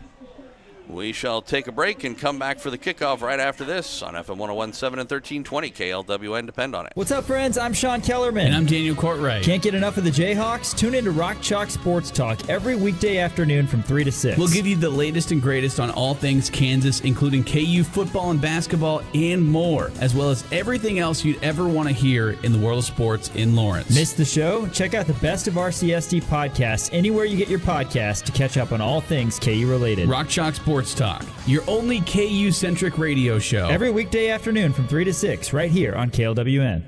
Your home for the Jayhawks, Lions, and Firebirds is FM 101.7 and 1320 KLWN. Depend on it. Welcome back out to Olathe North, or ODAC actually. Joel Becker along with Matt Llewellyn as the Lawrence High Chesty Lions for the second time in the game have been able to come back from a 7-point deficit to tie things up. 14 all our score. The Lions have never led in this game. 1:05 left to go in the second quarter. Richardson with the ball teed up at the 40-yard line. These kickoffs have been a bit of an adventure. He will squib one down the middle of the field, and it will be taken about the 25 right up the middle of the field. Wow! Big tackle at the middle of the field. Oh, my. And that's going to be one they're going to, for a Steele White. Yep. They're going to look at that. And nice little play there by Steele. Steele's a guy who saw a lot of playing time last year as a JV and hoping for more now this year as a senior. And we do enough of those. I mean, a nice play there on special teams by Steele. Minute 1 left to go. 61 seconds here in the first half. The Eagles have one timeout as well, so They have that in their pocket. We'll see what they go after with this tie game. Now, the Lions are due to get the ball to start the second half. And on first down, they give it, and Adger, and he's got some running room, brace the tackle up the near sideline. He's across midfield, forced out of bounds as he gets near the 35-yard line. Yeah, thank goodness there. That was our Devin Foster able to come up there, and that was interesting because Devin's a lot bigger man and a lineman. You wouldn't expect a lineman to be able to catch a running back in open field, but Devin did enough to kick him out of bounds to save the touchdown. And I think they actually ruled he stepped out of bounds a little before that at the 41-yard line. It'll be 1st and 10 there. If Devin Foster was coming out of me, I'd step out of bounds too. And they will give it to Adger again, trying off left tackle, and he's able to break a couple of tackles. Again, finally taking about 3 white jerseys from the Lions to get him down inside the 30 down to the 29. They'll stop the clock to move the chains. They get it back going again, and a spike by Sarver. You know what's interesting? In Missouri, if you do that, they call that intentional grounding. Is that not the weirdest thing? Yeah, that's the weirdest thing I've ever. I mean, that's crazy. Every level of football does that. Yeah. They put that in a long time ago, in pro football to try and protect quarterbacks and so on and so forth. You probably wouldn't in that position because he had a running back standing right next to him, so you could at least say the throw was toward. But if you do that, if you just go up and spike it with nobody there, they don't have that in the rules, or at least they didn't. So anyway, clock stopped with 44 seconds to go. 2nd and 10. Ball's on the 29-yard line. Sarver back to throw. He's getting a rush right up the middle. He steps around it, tosses it ahead. It's caught by Simmons down the far sideline to the 10 to the 5, and touchdown. Touchdown Eagles. Boy, what a play. That's almost Mahomes-esque as he just sort of shuttle passed it ahead to Simmons, who ran all the way in. Is there a flag or something? The way everybody's walking around him. There had to be something. To me, I mean, this would be one that I would rewind the tape on, and I wonder if he was ahead of the line of scrimmage. Well, that's what my initial thought was. It seemed like he had gone too far to make that ball a forward pass. But and I think that's probably what it is, but I don't know. We'll see here. So there definitely is a flag of some sort. I never saw it come down, but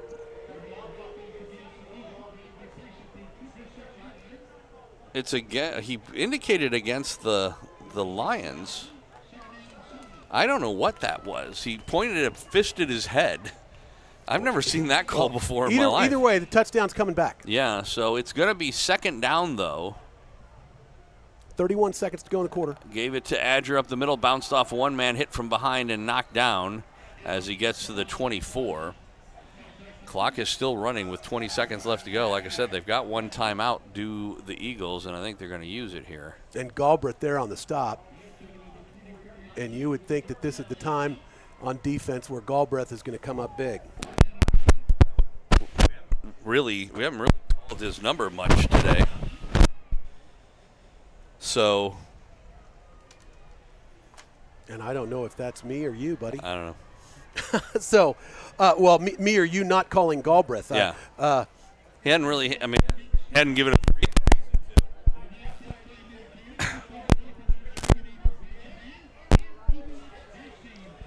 So.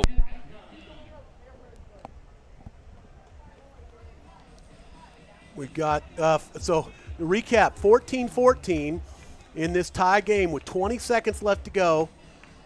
The Eagles have the ball, 3rd down and 5 in the Lions territory on the 24-yard line. Yeah, it's technically a 3rd down. They need the 19-yard line. Ball's on the 24.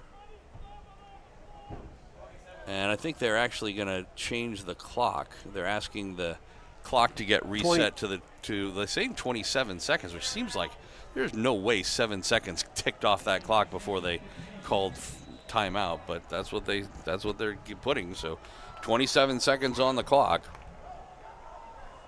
From the shotgun, Sarver, high snap, he brings it down. They're rushing him. They get to him. Can he break out of it? Not this time. They finally are able to sack him. And and Galbraith, by the way, one of the, along with Foster. And that is a sack party for the Lions. They were back there. They could have had a sack lunch and a couple beverages. There were so many of them back in that backfield. 7 seconds, 5 seconds, and there is a flag. The question is, who's the flag on? Well, it's on the far side of the field here. Yeah, it's a 3 seconds on the clock, but if it was a illegal procedure, a false start, that should end the quarter, shouldn't it? No, they're going to pick it up. They're saying no flag. Boy, that's the weirdest thing because that almost gives them the ability to snap this ball now. Well, I thought they got it off before They probably would have. So they're putting in play. The snap is back. Sarver back to throw. Last play of the half. He'll go down the far sideline. Looking. It is tipped incomplete. A nice defensive play by Adric Webb to break that up to end the quarter, and we're going to go to the locker room all tied up at 14. We got a football game here, Joel. I mean, this is what you love about this is a game you can't not love. 14-14. Both teams have done great things offensively and defensively, and we've seen a lot. And this is a good high school football game. It's been a lot of fun. I mean, last week was a lot of fun because we had score after score after score. This one, a lot more traditionally fun. We'll put it that way. Right. All right. Have you scared up any kind of a guess for us this halftime? I apologize. I couldn't get anybody, so it's going to be you and me, I guess. Okay. We'll see. We're going to give you like 2 or 3 minutes to scare somebody up right now from here in the press box. But in the meantime, we go to halftime. 14 all our score. We appreciate you joining in. It's Lawrence High and Olathe North here on FM 101.7 and 1320 KLWN. Depend on it. What's up, friends? I'm Sean Kellerman. And I'm Daniel Courtwright. Can't get enough of the Jayhawks? Tune into Rock Chalk Sports Talk every weekday afternoon from 3 to 6. We'll give you the latest and greatest on all things Kansas, including KU football and basketball and more, as well as everything else you'd ever want to hear in the world of sports in Lawrence. Missed the show? Check out the Best of RCSD podcasts anywhere you get your podcasts to catch up on all things KU related. Rock Chalk Sports Talk, your only KU-centric radio show. Every weekday afternoon from 3 to 6, right here on KLWN. Sigler Pharmacy believes that being a local Lawrence pharmacy means providing personalized healthcare services. Sigler is always striving to make your experience simple and easy. Did you know that Sigler Pharmacy has a new app? From your phone, you can text your pharmacist, manage medication refills, and set reminders. Download it from the Apple App Store or Google Play. Visit SiglerPharmacy.com or stop by any location to learn more. Hey Jayhawk fans, Brian Haney here. I think this upcoming season is going to be one of the most memorable years in the history of KU football. And I'm going to be smiling from ear to ear, as bright as ever with those pearly whites. And we're doing all that winning thanks to my friends at the Kansas Center for Sedation Dentistry. Not only with the Zoom whitening process I went through last winter, but the twice-a-year checkups with my personal dentist, Dr. Kelly Dummerth, have my smile looking better than ever. So as we're winning games left and right and smiling extra bright, I'm thankful for my friends at the Kansas Center for Sedation Dentistry in Lawrence. Kurt Gieser State Farm Agency understands the importance of being a member in the Lawrence community and supporting local. They also understand the importance of supporting you in Lawrence, whether it's through the peace of mind you get with insurance or helping you with any financial questions or needs. Just like this high school broadcast, Kurt Gieser State Farm Agency will tackle any issues you need covered. Give Kurt and his team a call at 785-843-0003 or visit them online at www.kurtinsures.com. Hives? Yes, sir. I want to hear my favorite programs on KLWN, and they're not on. Perhaps you should try the podcast link on their website, sir. KLWN has podcasts on their website. Indeed, sir. Really? Quite? Actually? Indubitably? Without question or cavil, sir? Oh, so? Rah. Oh, rah. Yes, sir. And where would I find this delightful website, you nice hives, you? KLWN.com, sir. KLWN.com? Quite, sir. 24 hours a day, 7 days a week. Anytime you choose, sir. It's up to me. It's up to you, sir. Rah. Oh, rah. The entire company, sir. According to the record with Kim Murphy. Lovely lady. Sean Kellerman and Daniel Courtwright. Rock Chalk Sports Talk. Timeline Radio with Clenice Hill. So knowledgeable. Lawrence Business Magazine with Stephen Herzog. Money, money, money. Just everyone at KLWN.com. Yes, sir. Even Radio for Grown-Ups with Joel Becker. Oh, him. Yes, sir. Well, I suppose it can't be helped. No, sir. Oh, boo. Your home for the Jayhawks, Lions, and Firebirds is FM 1017 and 1320 KLWN. Depend on it. Welcome back out to ODAC, the Olathe District Activities Center. Joel Becker along with Matt Llewellyn. It's Lawrence High and Olathe North, and the Lions and Eagles all knotted up at 14 after one half of play. And Matt Llewellyn has some halftime numbers for us. Yeah, the very unofficial stats. Banks Bowen rushing for 50 yards and Taj Edwards running for 42 and a touchdown. In the for receiving yards, we got Jalen Parks with 6. Kurt Gieser, State Farm Agency, understands the importance of being a member in the Lawrence community and supporting. You're still on. Okay. Galbraith with 35 yards. Galbraith with 18, and Gabe Wingert with 35 yards. We've got Jackson Becker with 52, and Kayvon Price with 61 and a touchdown. And then we have Taj Edwards, 16 yards in the air, receiving yards, for a total of 188 passing yards for Banks Bowen today. So Banks over 200 all-purpose yards so far today. So, nice numbers. They had 2 drives for, I think they were both between 60 and 70-yard drives that took a lot of time off the clock, but both ended up with non-touchdowns. So that's why the yards are so high, but the points not quite as much, as we're tied up here at 14-14 in this Sunflower League showdown game. Yeah. So, like I said, for Olathe North, you have to. You've got to figure that this is they're feeling a lot more confident. Going into this game 0-2, and having been kind of beaten around a little bit, they clearly are very much in this game. They had to be worried because Lawrence High is a 2-0 team, and they've knock it off Shawnee Mission South, but Junction City. And again, the Junction, I'm sure they watched the game. They didn't just look at the score.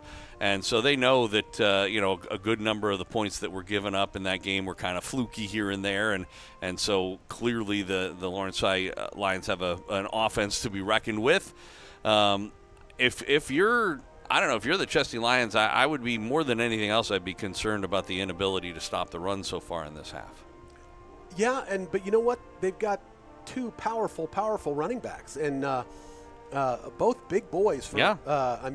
I'm not saying it's not understandable. Well, I'm just saying you got to fix it. Well, absolutely, and they'll figure something out. Last week, they came out so good defensively in the second half, and you almost think that they got up so big in the first half, and then and the defense just kind of fell asleep. And so they went in the locker room. They figured some things out. They talked to their playmakers on defense and said, "Guys, we gotta button this thing up because we've got issues here, and we could turn around and lose this game if we don't get tough."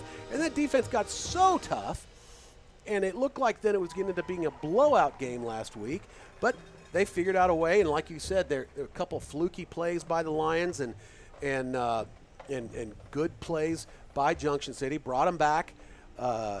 Clint had put in the second and third stringers at the time and just let him get back into the game, and thank goodness we were able to pull out with actually a 13-point win.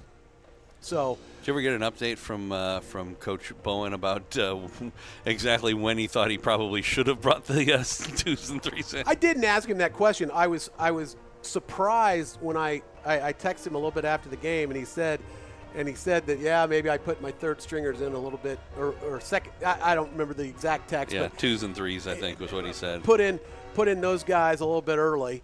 But God, you're up by 28 with 6 minutes to go in the game. You're thinking you're pretty safe, but it wasn't to be. And then of course the miscues on special teams, and that just brought them right back in the game. Quick. Yep. And so,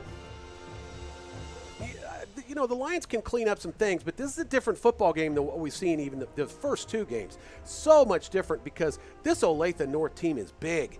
They've got a big line. They've got a big linebacking core. They've got a big defensive line. They've got big running backs. I was to say 2 punishing running backs, and even this quarterback has been extremely difficult for them to get down. Absolutely. And then, of course, we've got Sam Simmons, who's a two-way threat on defense and offensively.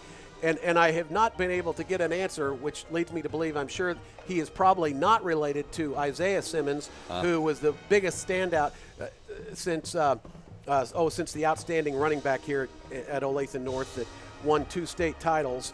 Why am I not remembering his name? Who went to K-State, then he was a longtime Charger. Oh goodness, it's terrible. Can't remember his name. But I know that somebody out there does, and then I'll get a text, hopefully, who can help me with the name of that player. But Isaiah Simmons, just an absolute stud at here for Olathe North, and then at Clemson. And here we have Sam Simmons, who are doing a lot of damage on both sides, and nobody's been able to tell me if they're related. But you have to think that they are, because only 6 or 7 years ago when I guess maybe it's been longer than that. Maybe about 10 years since Isaiah graduated from Olathe North. But I assume, by the way, you were talking about Darren Sproles. Darren Sproles. Yeah. Yeah. Okay, I'm sorry. Anyway. Thank you, Google. No, I'm not on Google. I'm actually waiting for you to finish so I can give scores. See? You can give score. You're waiting. I don't think you've ever waited for me to finish a thought ever in your life, have you? Okay. All right. Perfectly patient. You are very nice. I love the colors here tonight. These are Shawnee Mission East colors is what the band has on out here. So I'm very interested to find out. And maybe I'll go talk to the band leader and find out what made him pick the Shawnee Mission East colors for tonight's halftime show. Well, it's very entertaining. I was going to say there's some sort of there's a theme to it somehow or another. When the dresses first came out, I thought they were doing like an Elsa. It could be Frozen. Frozen, but the first song was Rainbow Connection, which is very well done here by the Muppets. And so, all right, so you're thinking Muppets, but it's not Muppets, and okay. They do have a rainbow on the. They do have a rainbow, yes, and I'm not up on Disney songs. I don't know what the Frozen songs are, but that's kind of what you see when you look at the dance team. Anyway, Olathe East colors again. Most people who I think those are supposed to be sky colors, actually. Just looking at the banners behind, and I'm sure they're not supposed to be Shawnee Mission East. I'm sure that he did not think, okay, let's bring out Shawnee Mission East colors tonight in this Sunflower Showdown game. But either way, very entertaining. I guess it stands to reason, when it's raining, you get a rainbow, right? I guess so. If the sun's out. I guess so. We may or may not get an explanation of that, Joel. Can I give some scores now? Yeah, why don't you give some scores? All right, so this is what I've got so far. At halftime, it's Basler Linwood and Shawnee Heights, 27-21 for Basler Linwood in that. I'm just looking for Kansas scores. Blue Valley West and Bishop Miege, 24-7 halftime there. Boy, Topeka Hayden 56-0 over Bishop Ward. That's only a halftime score. Let's see. Blue Valley Northwest and St. James Academy 14-9 for Blue Valley Northwest are at the half. Also at Blue Valley Southwest and Blue Valley North 21-14 for Blue Valley North there.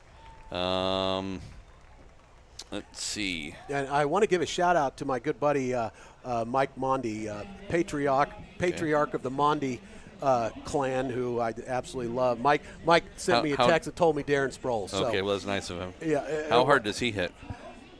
Cole, we haven't had a Mondi tonight on either side of the Cole. I meant how hard does Dad hit? I wouldn't mess with Mike Mondi ever. There are a lot of Mike Mondi has a lot of talents and. Okay, well, Cole had to learn it from somewhere. Yeah, but right. I would never mess with Mike Monty. So in Spring Hill, Eudora and Spring Hill are knotted up at 7. That's actually just underway in the second half, 8:23 to go in the third quarter.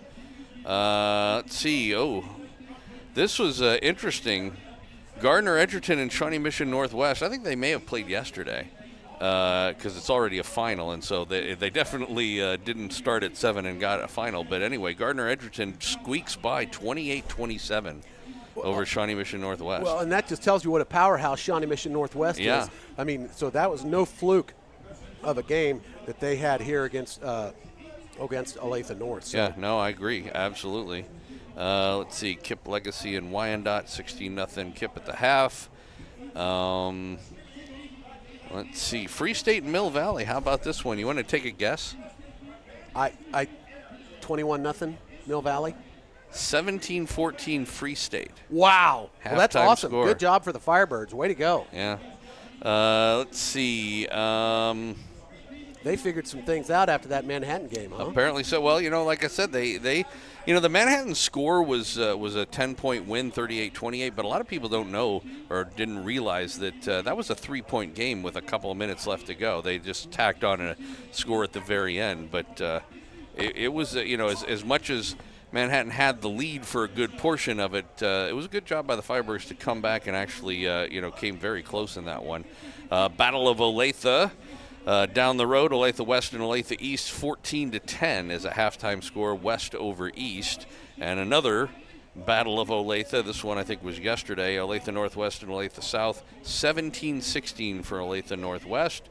Paola leads Ottawa, 28-14. Let's see, DeSoto over Piper, 30-0 at the half there. Shawnee Mission South and Shawnee Mission East. The Lancers winning this one, 21-17. That's a halftime score.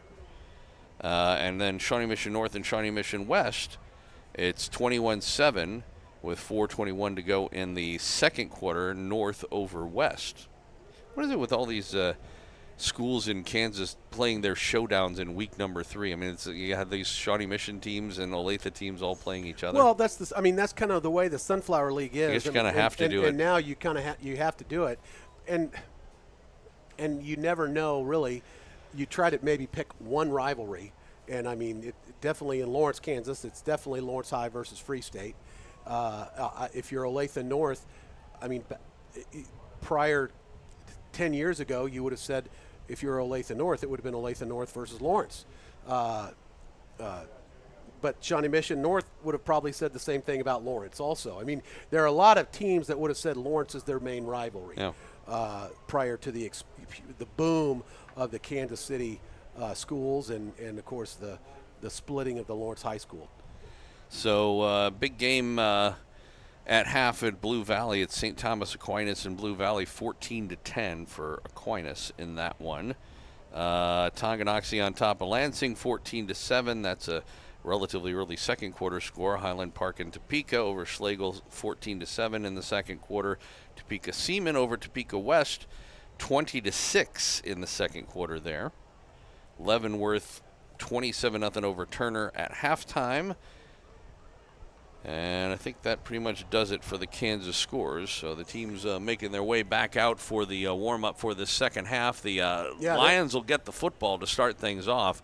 You would want them to have like some sort of a statement drive, wouldn't you, if you could? I think so. Really what you want is you want the same kind of drive they had their first drive of the game. Just finish it. Took it. Yeah, except finished this one. Yeah. You took a ton of time off the clock. You pounded the rock. You were able to make some yardage on the ground, kept that clock running, and just unfortunately ended it with an interception in the end zone. That's what we do not want to do. So we'll see here that just a minute before kickoff, in theory, both teams are out here getting their last second warm-ups in, getting their last second preps in before we get this second half rolling. All right, we'll take a break and have that second half for you right here. It's 14-all, a tie ball game as we move to the second half of play from ODAC. It's the Lawrence High Chesty Lions, Olathe North Eagles right here on FM 101.7 and 1320 KLWN. Depend on it. What's up, friends? I'm Sean Kellerman. And I'm Daniel Courtwright. Can't get enough of the Jayhawks? Tune in to Rock Chalk Sports Talk every weekday afternoon from 3 to 6. We'll give you the latest and greatest on all things Kansas, including KU football and basketball and more, as well as everything else you'd ever want to hear in the world of sports in Lawrence. Missed the show? Check out the Best of RCSD podcasts anywhere you get your podcasts to catch up on all things KU related. Rock Chalk Sports Talk, your only KU-centric radio show. Every weekday afternoon from 3 to 6 right here on KLWN. Hey Jayhawk fans, Brian Haney here. I think this upcoming season is going to be one of the most memorable years in the history of KU football. And I'm going to be smiling from ear to ear, as bright as ever with those pearly whites. And we're doing all that winning thanks to my friends at the Kansas Center for Sedation Dentistry. Not only with the Zoom whitening process I went through last winter, but the twice-a-year checkups with my personal dentist, Dr. Kelly Dummerth, have my smile looking better than ever. So as we're winning games left and right and smiling extra bright, I'm thankful for my friends at the Kansas Center for Sedation Dentistry in Lawrence. Your home for the Jayhawks, Lions, and Firebirds is FM 1017 and 1320 KLWN. Depend on it. Welcome back out to Olathe, Kansas. Joel Becker and Matt Llewellyn as the Lawrence High Chesty Lions ready to receive this ball, and it's a pooch kick short and taken by an up man, falling down at the 33-yard line. And pretty decent field position. It looked like Kyrie McGee was the one who was able to grab that one and go down. Sorry. No. And great job by Kyrie, because you never know what could happen on those pooch kicks. And you know, the thought is that you're a younger kid. Special teams is where you're going to get your shot, and you're thinking about grabbing that ball and going. But no, Kyrie, very heads up. You couldn't have moved the ball very much if he could have, so he just got the ball and went immediately down. Ball ended there. Nice yardage here for the Lions on the 33-yard line. We'll see what kind of adjustments each team makes here in the second half, as on first down they go option, and Banks Bowen running to the left side. He's hitting the backfield, pushes forward. He's able to get some positive yards out of it as he gains up to the 35-yard line, but only a yard. So it'll be second down and 9 from there. And there were definitely some licks given on that play, but I don't know if Banks was the receiver, but he only able to pick up a yard, as you said. 4 down linemen for the Olathe Eagles. That's not new. They've been doing that all game. Twins on either side. Shotgun formation, Bowen. Looks left side, throwing left side. It's Becker, makes the catch, forced out of bounds into double coverage. Didn't really like it too much, and gets up to the 40-yard line. It'll be a pickup of 5 and set up a third down and 4. Just underway here in the second half. We're knotted up 14 all. Lions and Eagles. It's third down and 4. Ball at the 40-yard line. They need the 44. Bowen checks with the sideline for the play. Sets him up in the pistol. Twins on either side. Takes the snap, fakes to Edwards, has time. He'll throw over the middle. He's got Edwards wide open, makes the catch. Hit and tackled as he gets inside the 40 down to about the 36-yard line. But I tell you what, he does the play action, and he just ran right down the middle of the field. Nobody picked him up. And just a great job, heads up by well-designed play, because you're exactly right. He was wide open for the 24-yard pickup. First and 10 from the 35. They give it to Edwards this time. He was met in the backfield, spun off of it, but unfortunately was hit again for a loss back a couple of yards to the 36. And it'll set up a second and long there for the Chesty Lions. Just underway here in the second half. We've played a minute and a half of the third quarter. Lions and Eagles from Olathe North all knotted up at 14.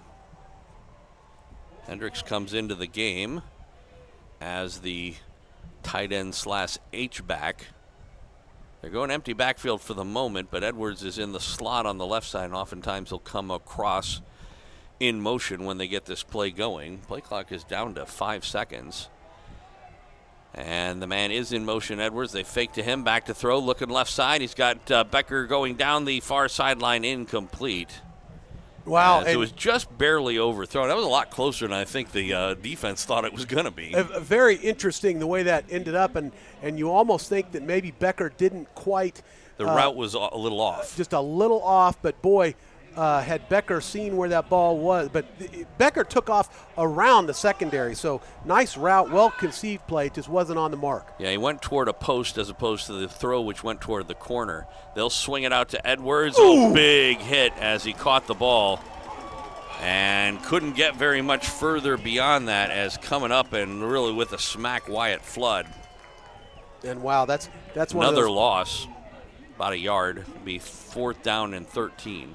And that's one of those plays where you think, oh goodness, I'm glad Taj was able to get up on that play. So do you go for it here?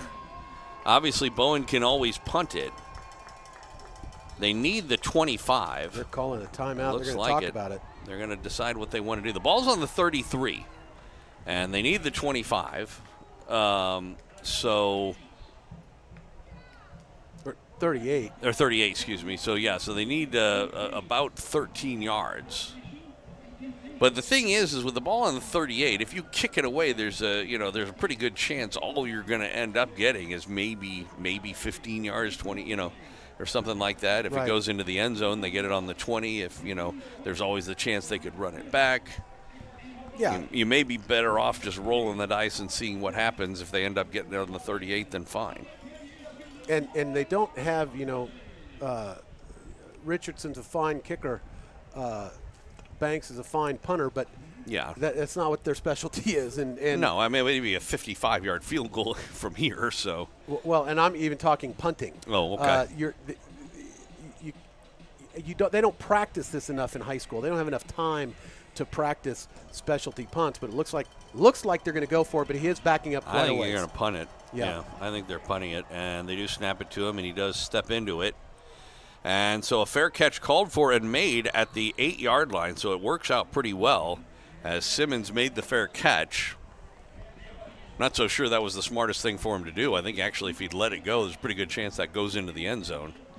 And you're on the 7-yard line anyway. They always tell you, you put your feet on the 10-yard line and the ball goes over your head, you let it go. But instead he went and took the fair catch, so we'll see J-Mo Sarver and company, and again see what kind of adjustments the Lions defense made. So unfortunately not the statement drive they were hoping for. They moved the ball but unable to get any points are the Lions. Or really that many, 30-some-odd yards, but not definitely not a statement.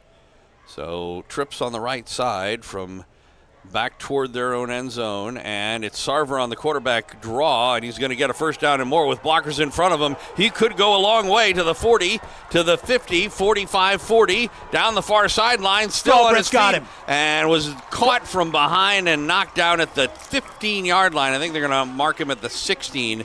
And as you mentioned, Galbraith saves the touchdown, but a huge run from their own 7-yard line for J-Mo Sarver all the way down into the red zone for the Lions. Yeah, and I'm just going to go with the positive on that and what Galbraith did to save that touchdown. Just a miraculous come from behind to make that tackle. Galbraith, world class. And a handoff, and Adger, and he's going to waltz untouched into the end zone from 16 yards out. And boy, were they not in any position to tackle him as he gets into the end zone. Is that his second time in the end zone? I believe so. And it'll be 20-14 with the extra point to come. Yep, and they definitely did not go to Galbraith's side on that. 2 plays, 93 yards, both on the ground for the Eagles. Sarver, the quarterback for the extra point. Snap back, ball down, kick up, high, long, and it is good. So 8:40 left to go, third quarter.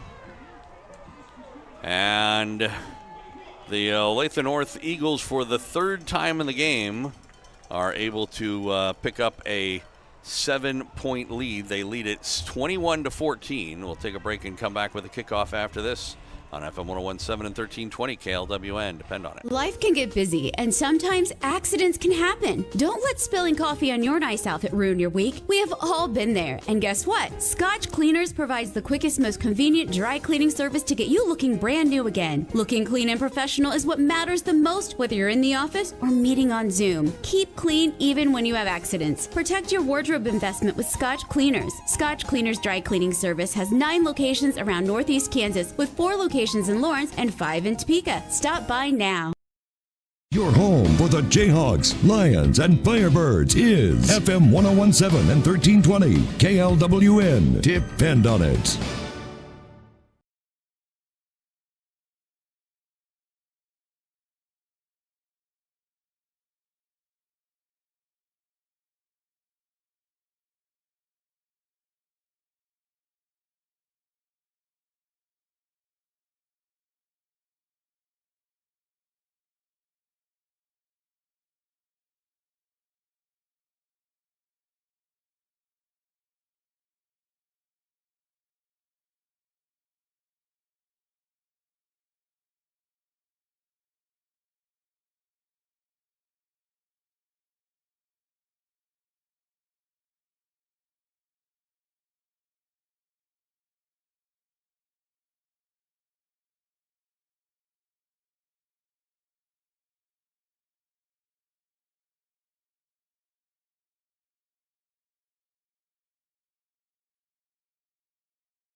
69 points last week. And here we go. Banks keeps it, goes the far side. And up to the past the 35-yard line, up to the 37. So nice little 7-yard. We'll call that about 6 yards there for Banks. So it'll still be a little bit shy of the first down. Set up a third down, about 1 from there.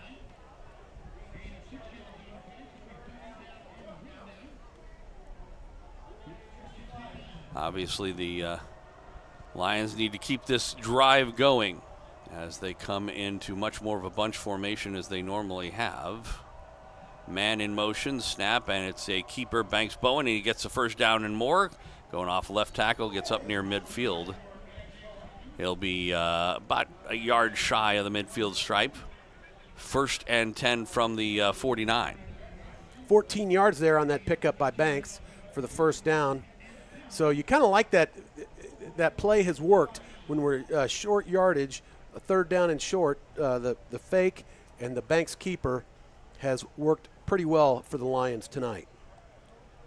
So 1st and 10, Lawrence from their own 49.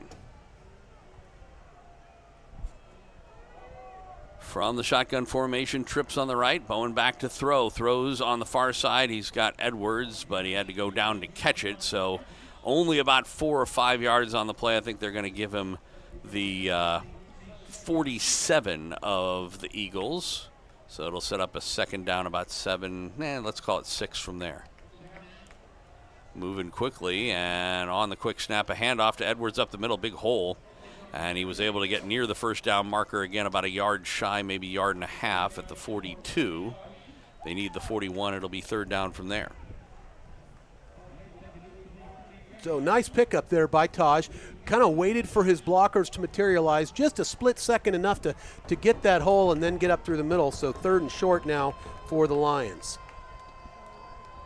So on the third down and like maybe a yard, man in motion was Jackson Becker. They fake it to him, and now hitting the backfield for a loss is Bowen on the keeper. And I tell you what, the Eagles defense not fooled that time around, unfortunately. And this side, the near side of this Eagles defense seems to be quite a bit stouter, and that's exactly where Banks went. And there's no question, looks like they're going to punt this one away. Well, it would be taking a chance, although I don't know. You got to go either way on that. With Banks Bowen, the punter, there's always the possibility of a fake, and actually right now they're in more of an offensive formation.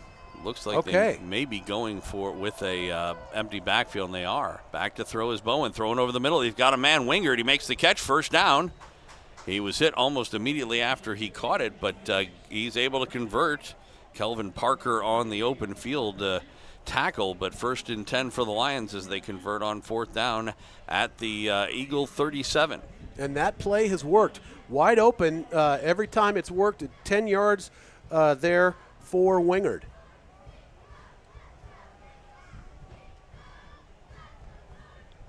So 1st and 10, Lawrence high. Ball at the 37-yard line. Empty backfield for the moment for Banks Bowen. He's got trips on the right now. Edwards goes in motion. They fake to him. He gets around one man. He's able to throw downfield toward the middle, and there's a lot of contact. A flag on the field. There is a flag down. It was intended for Becker. He was kind of mauled on the play, so this is most likely going to be defensive pass interference. In the end zone, which won't make a difference. No, it's 15 yards either way. But let's see if they do. Whether it could be interference, it could be a hold. We'll see. No, they're marking off against the Eagles. It is a hold they're calling, not pass interference, but holding against. When I said a hold, I wasn't referring to. I wasn't referring to a offensive holding. It was defensive holding. But so again, 10 yards. That's. I don't understand how it cannot be a first down. Yeah, it's first down. So it's 1st and 10 now from the 27-yard line. Edwards in the pistol a little bit to the right. They go on that option play, and Bowen will keep it. There's a big hole off of right tackle. He's hit as he gets inside the 20 down near the 15. So into the red zone go the Lions. 1st and 10 from the Eagle 15 as Banks Bowen once again I still have not seen him make that toss since he threw the one away last week. Well, and there was a man covering Taj, and so rightfully so, and he saw the open man. It's worked out really well for a 12-yard pickup on that one for Banks. Yeah, it was the right choice this time. And they whistled the play dead as he was getting ready to hand off to Edwards, but there was apparently movement beforehand, a false start coming up against the Lions. And, the Lions have been relatively penalty-free tonight, other than that one big one, extremely costly in the second quarter that negated a touchdown. An offensive pass interference, which I still never did see because I didn't think it had anything to do with the play. But you just got to make sure that this is not a costly 5-yard penalty, bringing up first down and 15. Ball on the 20-yard line. Got twins on either side, kind of a stack formation on the right. And Jules Gard in motion. Now it's Bowen. He'll roll to the right side. He throws, and on the near side, did they get the catch? It was to Price, and boy, let's... Well, Kayvon's trying to signal something. They never really made the motion for an incomplete pass, but clearly that's what they called. As Kayvon Price tried. I didn't think he got his arms under it. Yeah, I thought it looked like a trap ball to me. But you'd still expect them to make the little wave off. Yes. And they didn't do it for whatever reason. So it'll be second down and 15.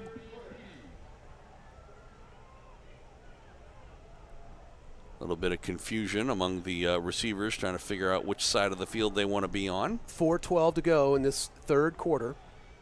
Eagles showing blitz here with the empty backfield. And here they come, and now there's whistles. Another whistle again. Did they call a timeout? They may have called a timeout. Nope, it is a false start against the Lions, so that's going to make this a 2nd and 20 back at the 25.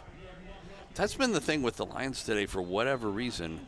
They seem to shoot themselves in the foot when they get into the red zone or at least deep into the other side territory. I mean, they've picked up yardage, but when they're in this end of the field, they have not been able to capitalize. Very much like that Shawnee Mission, that first game of the year, the Shawnee Mission South game. So second down and 20. Twins on the left side. Back to throw is Bowen. He's getting a rush. Steps up. He will keep it himself. Was able to break one tackle inside the 20-15. Forced out of bounds. Down near the 10-yard line. They'll mark him out maybe the 12 or 13. Let's call it the 12. And it'll be a third down, still relatively long. They need the 5-yard line, so let's call it 3rd and 7 from there. But a big 13-yard pickup on the ground there for Banks as he is approaching over the century mark in yardage. Clock stopped with 4:01 left to go in the third quarter. Lions trail it 21-14, but they are knocking on the door. They may have 2 downs to get 7 yards. Twins on either side. Man in motion, Wingert. Rolling to the right side, Bowen being chased. He's still with the ball. He'll pull up and he'll throw, and he threw it out of the back of the end zone. And it'll be 4th down. And sure, it did look like there was a lot of contact in the end zone being thrown, but definitely you did not see any white shirts open as it brings up 4th down and 7. Ball on the 13-yard line. See what Clint chooses to do here. Well, they're clearly going for it unless they call a timeout because the kicking unit is not on. 3:54 to go in the third quarter. They need the 5-yard line. Edwards to the left. The 2 receivers are on the right. Back to throw is Bowen. He throws over the middle, and it is incomplete. Pass. He was looking right over the middle of the field and slow to get up as his intended receiver. Looks like maybe a cramp. And the receiver got his fingers on the ball, but it sure did look to me like he got hit. I'm assuming this is Hendricks, but I may be wrong. It does look like a cramp. Yeah, I'm definitely a cramp. But had his fingers on the ball, but it sure looked to me from up here like he was hit before the ball got to him. Yeah. How did that look to you? No flags at all, so it'll be a turnover on downs. Eagles will get the ball from on their 13-yard line. And I was right. It was Hendricks who first of all, was the intended receiver and also had the injury. It's hard to say. I mean, there was a lot of traffic down the middle of the field there. I didn't see anything that I thought was like really blatant. I think there was contact, but there's a difference between contact and necessarily interference. So it'll be another turnover on down, second time in the game that the Lions have done that in addition to throwing an interception in the end zone. And I am not sure that the clock has run. 3:51. So it ticked off 3 seconds on that play. And on the first down play, Adger, and he was hit as he got across the 10, got back to the 12, and maybe up to the 14. It'll be a pickup of 2.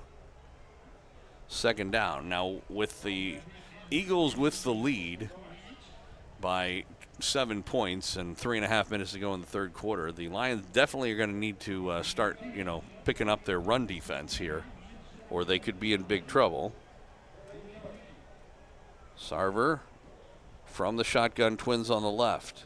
And back to throw. Throws on the far side. He's got a man. It is caught, hit immediately, and staying in bounds at the 20-yard line. And as soon as you say that, a nice pickup for 8 yards for the Eagles. That was Cole Smither who made the catch on that far side. And it'll set up a third down, about 2. Maybe let's call it a long 2. They need the 22. They're on the 20. And they will give it to Adger, trying on the right side. He was tripped up as he got to the line. It's a good play by Marker, but he was able to get the first down, 1st and 10. Fresh set of downs for the Eagles on their own 25. Obviously in no hurry to get the playoff here,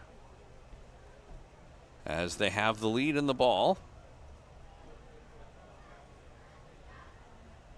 I guess you could say the Lions at least did better than last time they were on defense, where they gave up 93 yards on 2 plays. Yes. On the first down play, Adger up the middle, and not a whole lot of places to go. Got a yard to the 26. It'll be 2nd down and 9 from there. The thing about the Lions in this game so far, as far as their run defense is concerned, is there have been plenty of plays where they've been able to stop the runner with only a couple of yard gain. The problem is that when you put that out to 2 and 3 plays, they haven't been able to do it consistently like that. Swing pass on the near side. It is caught. Adger, and he was tripped up. It was a nice open field tackle. So clock is still running at 1:35. Jalen Parks came over and took him down, and he's given up an awful lot of pounds to do that. Yes. And was able to do it. Clock running, like you said, with a little less than 90 seconds to go in the quarter. It's a 3rd down and about 2. So this is the sort of thing, if they can consistently stay in these kinds of third downs, split backs this time. And it is a give, trying on the left side, plenty of running room, 1st down and more. And for the first time in a while, we saw Rhodes with the carry this time. And Jeremiah gets a 1st down and a fresh set of downs again for the Eagles with 67 seconds left to go in this third quarter of play. And Olathe North on top, 21-14.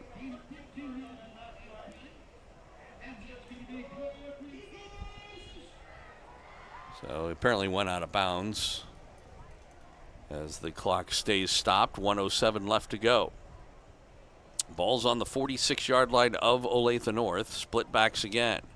And, a fumble in the backfield. It's still loose, and it is fallen on by an Olathe North player. It was the original running back. I think it's Rhodes. But nice play by Ben Marker to get back in there and make that make that hit on the ball, so that ball goes. It was Rhodes who had the carry, the fumble, and the recovery, but a huge loss on the play. Yeah, 12-yard loss on the play. That's going to bring up 2nd down and 22 yards. Ball's back at the 34-yard line. And the Lions have got to capitalize on this defensively.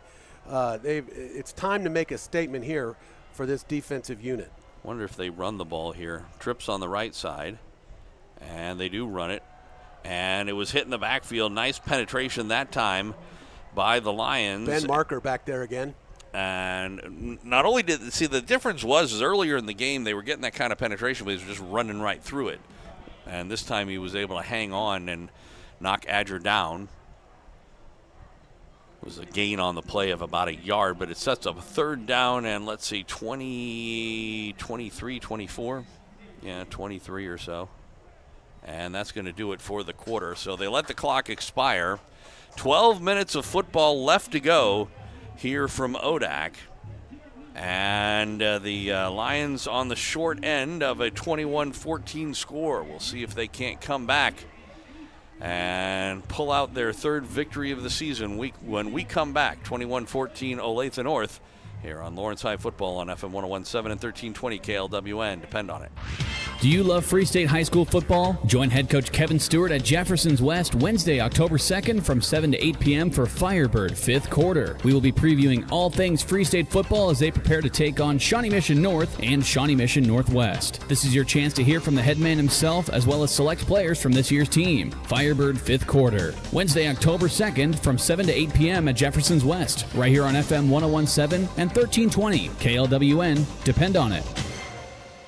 Your home for the Jayhawks, Lions, and Firebirds is FM 101.7 and 1320 KLWN. Depend on it. Welcome back out to Olathe. Joel Becker and Matt Llewellyn. Big third down play. It's a long one, 3rd and 23 for the Olathe North Eagles, but the Lions trailing by 7 points as we start the fourth quarter here. We'll hope to get the ball back. And no wind to speak of tonight, as it was almost monsoon conditions last week, but no wind here in Olathe tonight. On the third down play, Sarver, boy, there's a big hold, and this is an incomplete pass anyway. And so the flag goes down, but you got to, I imagine they'll decline it since it set up a 4th down and 23. You would have to think, yeah. And you could hear that from the, I don't know, coaches? From the coaches. That was caught on the radio by here. By our folks listening, but they certainly alerted us to that. Just a little bit. And looking at the red hot for. So holding is the call. We're waiting to see if they. I can't imagine they're going to. Yeah, they're going to decline this. Yeah, so they'll decline the penalty. While we do have a second before this punt, we'll pause 10 seconds for station identification on Lawrence High Football. 1320 KLWN Lawrence and FM 101.7 K269 GP Lawrence. Depend on it. So 4th down and 23. The quarterback Sarver standing back on his own 18-yard line. Curry's over at the 35. Play clock is down at 12 seconds as they finally get their 11th guy on the field. Any chance it'll be a fake?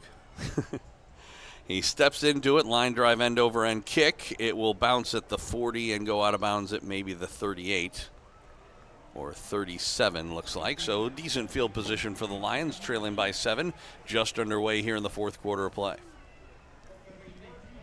Yeah, 11:44 to go in this ball game. Lions trail it, and it's been such a balanced game, hasn't it? It has been, and we say the Lions needed to come up with a big defensive play, and they really did. And about on the backs of Galbraith and Ben Marker, but Ben Marker really making a statement for himself tonight, defensively. So, Chesty Lions have moved the ball, but way too often have stalled out when they get near the red zone. 1st and 10 from their own 37. Back to throw is Bowen, trying to set up a screen. Got it to Jackson Becker, coming down the middle of the field, breaks the tackle, gets across the 45-50, and he's wrapped up right about midfield. I think they may give him the 49 of the Eagles. A nice little run after the catch for Jackson Becker. Yeah, and they need to get it in the hands of Becker because Becker's a playmaker. He can really make some things happen, and it just hasn't. While he has some yards, it hadn't been able to happen tonight. Throw on the near side on the wide receiver screen for Parks. It'll be good for about 5 yards up across the 45 to the 44 of the Eagles. 2nd down and 5 from there. Yeah. Bowen working quickly here as he comes up to the line and takes a quick snap. Going back to throw. He's got plenty of time. Throws down the near sideline. It's Wingert and incomplete. There was some contact over there as Simmons on the coverage, but the ball was pretty well overthrown, and I don't think that's why they didn't call anything. But it was an overthrown ball. Well defended, and the deep wide receivers for the Lions have been extremely well defended tonight. You've got to take your hats off to the secondary of Olathe North. But we've been able to make some things in the short field, but nothing downfield. Big third down play here. On play action over the middle, it is caught, and it is going to be a first down near the 30-yard line for Hendricks. As a nice little route that time by Wyatt Hendricks, and he makes that catch pretty uncontested and gets a first down for the Lions. Yeah, nice little 13-yard pickup there for Wyatt, and you love seeing him, again, wide open in the middle of the field. Twins on the left, one on the right. From the pistol, they do give it to Edwards, but we get a whistle before this play gets going and another false start. Yeah, and so last week it was offsides from the defense. This week it's false starts on the offense that seem to be troubling the Lions. And it such a clean game until that last drive, and now the penalties are starting to rack up for the Lions. So empty backfield for the moment. 1st and 15. Quick snap. Bowen will roll to his right side. He's being chased, and he does throw it away right as he got to the end zone, or sideline, I should say. And the Lawrence High coach has been pretty vocal and are giving us some ammo. The coaches thought that was a late hit out of bounds on Bowen. No flag. About 3 or 4 of those during the game overall. So 2nd down and 15. 10:22 to go regulation time. Lions trailing by 7, 21-14. Ball's on the 35-yard line. They need the 20. As they'll set up with twins on either side. And Taj Edwards just a little behind. And they'll throw near side. It is caught Jackson Becker. He was grabbed by Simmons and pulled down. After a gain of about 5 to the 30-yard line, it'll set up a 3rd down and 10 from there. I imagine they've got 2 downs to get 10 yards where the ball is right now. And Jules Guard coming out in favor of Wyatt Hendricks. So Wyatt had that nice open field catch for 10 yards a few plays ago. But Wyatt's also a great blocking back for Banks. The Lions have got 7 points to make up here with 9 minutes and 45 seconds to go in this game. 3rd and 10 play. Twins on the right side. Bowen looking left. That's where Jackson Becker is. Didn't think he was open. He's going to run it. And, oh, boy, he could have gone downfield with it. He chooses not to. Now he'll throw across the field. He's got a man open. Wingard, he makes the catch inside the 5 down to the 1-yard line. Boy, a long way to throw that ball, but he managed to get away with it. Simmons was over there, but he couldn't get to it in time. And Wingard makes the catch. There's an injured Eagle on the play, no flag. It'll be 1st and goal for the Lions with the ball on the 1-yard line. So many things going on in that play. So many things going on in what had to be going on in the mind of Banks Bowen. You never know. You had no idea what was going to happen. I thought for sure he should have run that ball, didn't you? It looked like he was going to run. It looked like he had a line on getting the 1st down, but he also had Kayvon Price wide open down to the far side of the field. But he would have had to throw it a lot quicker than he did. And then when he threw it, I was shocked that it came back to the near side of the field. But there was Gabe Wingard was wide open, and Wingard able to make the catch and just if not just for a yard short of the touchdown. But it's beautiful play. It's one of those plays that worked out. But it's the sort of thing that's the reason why coaches have gray hair or no hair. Because throwing it across the field like that, there's normally a recipe for an interception and maybe even a pick 6 in that kind of a situation. Because, you've got everybody moving to one side of the field. Again, especially in high school when we're not talking about John Elway type arms. Well, no, but you're talking. We're in Kansas City. You're talking about Patrick Mahomes type of play. Yeah, but that's the thing, though, is that and so that's what I mean is that you throw it like that, and a lot of times you got to put so much air under it that defensive backs have an opportunity to get there. But. And had he not had to put so much air under it, Wingert would have had the touchdown because that did give the defensive backs a little bit of time. But here we go, 1 yard to go for the touchdown. Lions have it on the 1 yard line. On first and goal, it's Bowen and a give to Edwards. Wow. And he gets into the line. He was hit. He did get forward, but he's not going to get enough for a touchdown.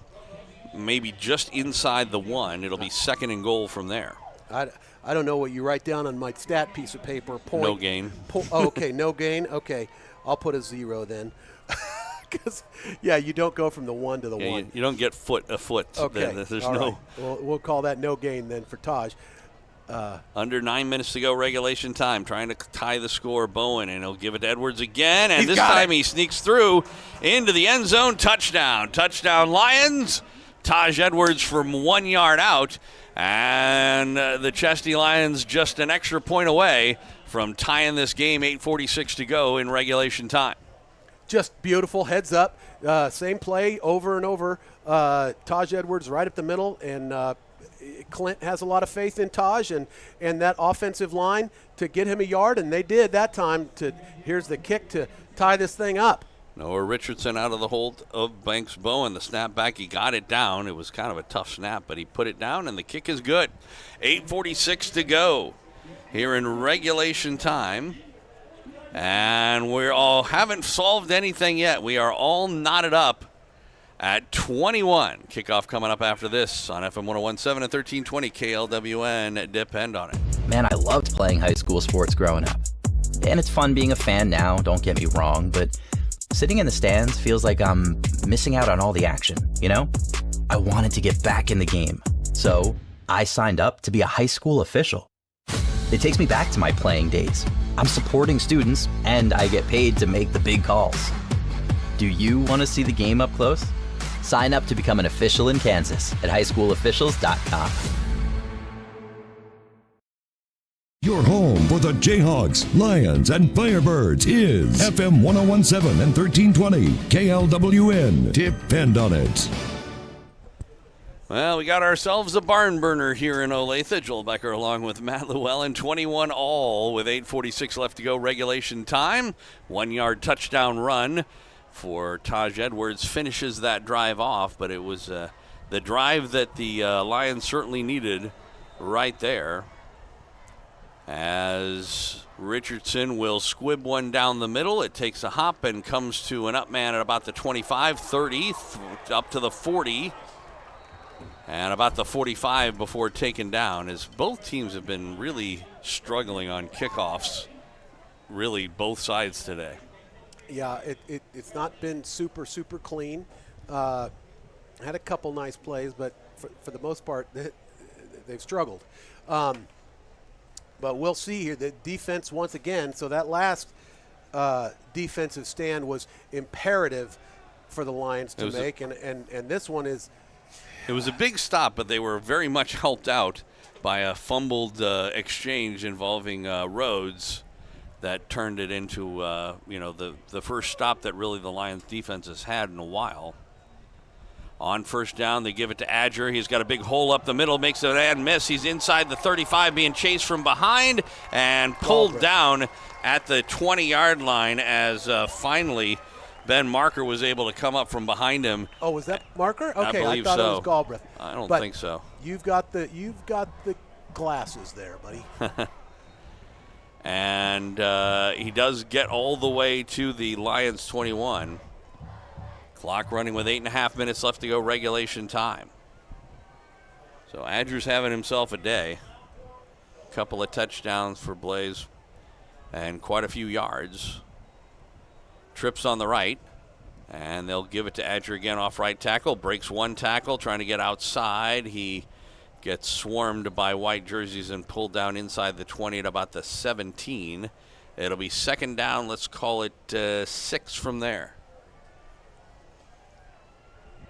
Yeah, and you would think at 5'10", 210 pounds, that this junior Adger has got to be getting some college looks, because he looks like quite the stud out there for the Eagles. Clock is running, 7:45 to go regulation time. Like I said, second down about 6 maybe. They go from the pistol with twins on the left. Nobody on the right. There's a tight end that side. And off the handoff, Adger, and he was able to break one tackle, got to the line of scrimmage, nothing else. So no gain on the play. I just don't even know how he was able to get through that line. Yeah, well, again, we talked about this earlier. There were too many times in this game where the Lions are unable to get the guy down on first contact with Adger or anybody else.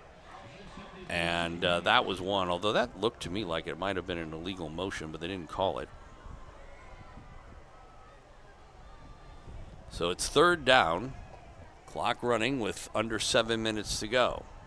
Tie game at 21. Sarver from the shotgun, looking left side, swings it out to Adger. He makes the catch, but he's hit immediately and knocked back for a big loss on the play. And I would say that's the first Monday of the night by Josh Galbraith there on Adger as he comes up like a rocket just and lays him flat on his back. So it sends it to a 4th down and 11. It was, remember, they were at about 6 or 7. That was a loss of maybe 4 or 5. 4th down. The punter is the quarterback. He also does the place kicking, but it looks like they're just going to go for it directly on. And on the play action, throw it on the near side, wide open man, and it is going to be caught, hit, and tackled down to the 10-yard line. And a Lion might be slow in getting up there as the throw to the tight end, Nadu, and nobody picked him up. And so a conversion for the Lions, for the Eagles, it'll be 1st and goal for Olathe North right at the 10-yard line. Yeah, and that was unfortunate because they had him. They had coverage, but the man wide open and able to make the catch and bring down that 1st down. It's going to be a keeper for Sarver, and he gets inside the 5 down to the 1. Not quite into the end zone. And everybody was fooled on that, or at least I was. You weren't. I was. I thought that was a handoff, and the Lions came after Adger. And Sarver on the delayed quarterback give gets down inside the 1. It'll be 2nd and goal from there. Trying to take a 7-point lead are the Eagles here. Sarver, and he will give it to Adger this time, and he gets, waiting for the indication. Touchdown. Touchdown for the Eagles. He only needed less than a yard. Didn't get much more than that, but he got what he needed. And with 5:19 left to go in regulation time, for now the 4th time in this game, the Eagles go up by 6 with the extra point to come, looking to be up by 7. They've never led by more than 7, and they've never trailed in the game. So it's been back and forth ever since the Lions drove down the field and threw an interception on their opening drive. They've basically traded touchdowns since then. The extra point is up, and it is good. 5:19 to go here in regulation time. So once again, it's a 7-point lead at 28-21 for Olathe North. We'll take a break and come back for the ensuing kickoff right after this on FM 101.7 and 1320 KLWN. Depend on it. Sigler Pharmacy believes that being a local Lawrence pharmacy means providing personalized healthcare services. Sigler is always striving to make your experience simple and easy. Did you know that Sigler Pharmacy has a new app? From your phone, you can text your pharmacist, manage medication refills, and set reminders. Download it from the Apple App Store or Google Play. Visit SiglerPharmacy.com or stop by any location to learn more.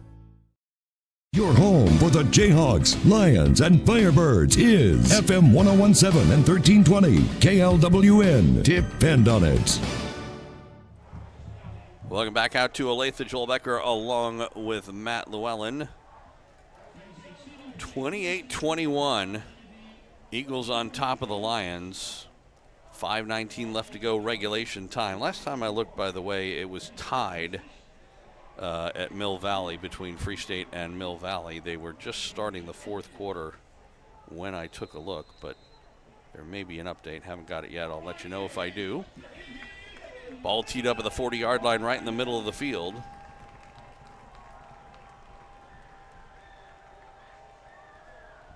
And the kickoff is down the middle.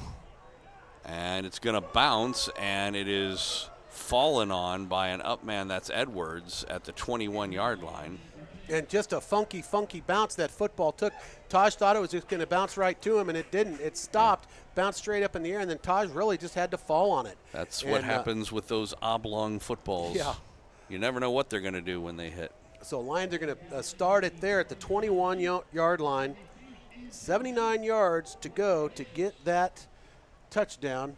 And exactly 5 minutes left to do it. And I will tell you right now, if they get that touchdown, I would think that Clint would go for the 2 points. Well, it depends on how long they take to do it. That's true, but I'm surprised that I'm surprised that he hasn't already gone for 2. To be quite honest, they reset the clock to 5:12 left to go. 1st and 10 from their own 21. Bowen from the shotgun trips on the right. Back to throw. He's looking over the middle. Now it's picked off, and this could be a pick 6 right into the end zone. Touchdown. Sam Simmons jumped the route. He was looking for Jackson Becker, and it's for the first time in the game a 2-score lead for Olathe North. As Simmons, just like I said, he jumped the route, anticipated, watched Banks Bowen, and right into the end zone for a 21-yard interception return. It's like about a 30-yard interception return. So 5:09 left to go. And the Lions now have their work really cut out for them. Sarver comes on for the extra point.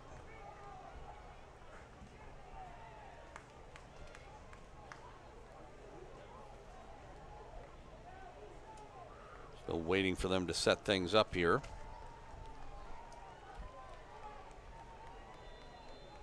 Boy, huge turn in this game right there. On the pick 6. Snap back, ball down, kick up, high, long, and it is good.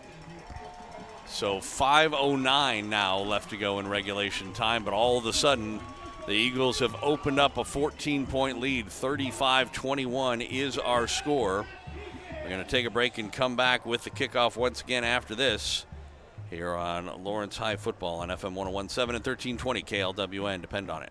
People are creatures of habit. You know what I mean? You get up, you get dressed, you barely have time to eat. If you're lucky, you didn't walk out without your cell phone, but you did remember the dry cleaning. In today's busy world, we may or may not have coffee on the way out the door to school or work. Thank goodness for Scotch Dry Cleaners, because Linda knows just how to put that morning smile right on my face when Billy isn't behaving in the back seat. Scotch Dry Cleaners. They are more than just cleaners. They are family. Family owned and operated. 10 locations, Lawrence and Topeka.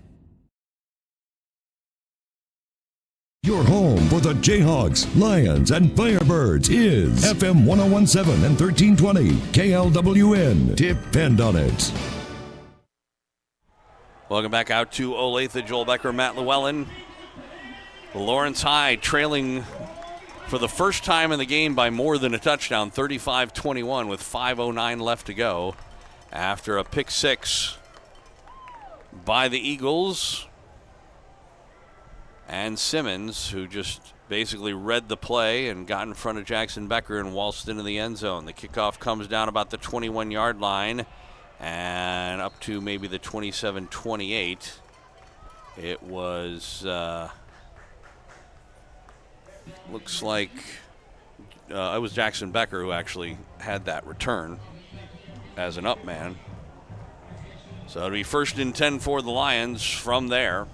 So we've got 7 more yards than we had on the start of the last drive, and let's see if that makes a difference. You would think that it would. Well, little bit of urgency this time around. Before, when you were only down by 7, you got plenty of time. You can just go down the field.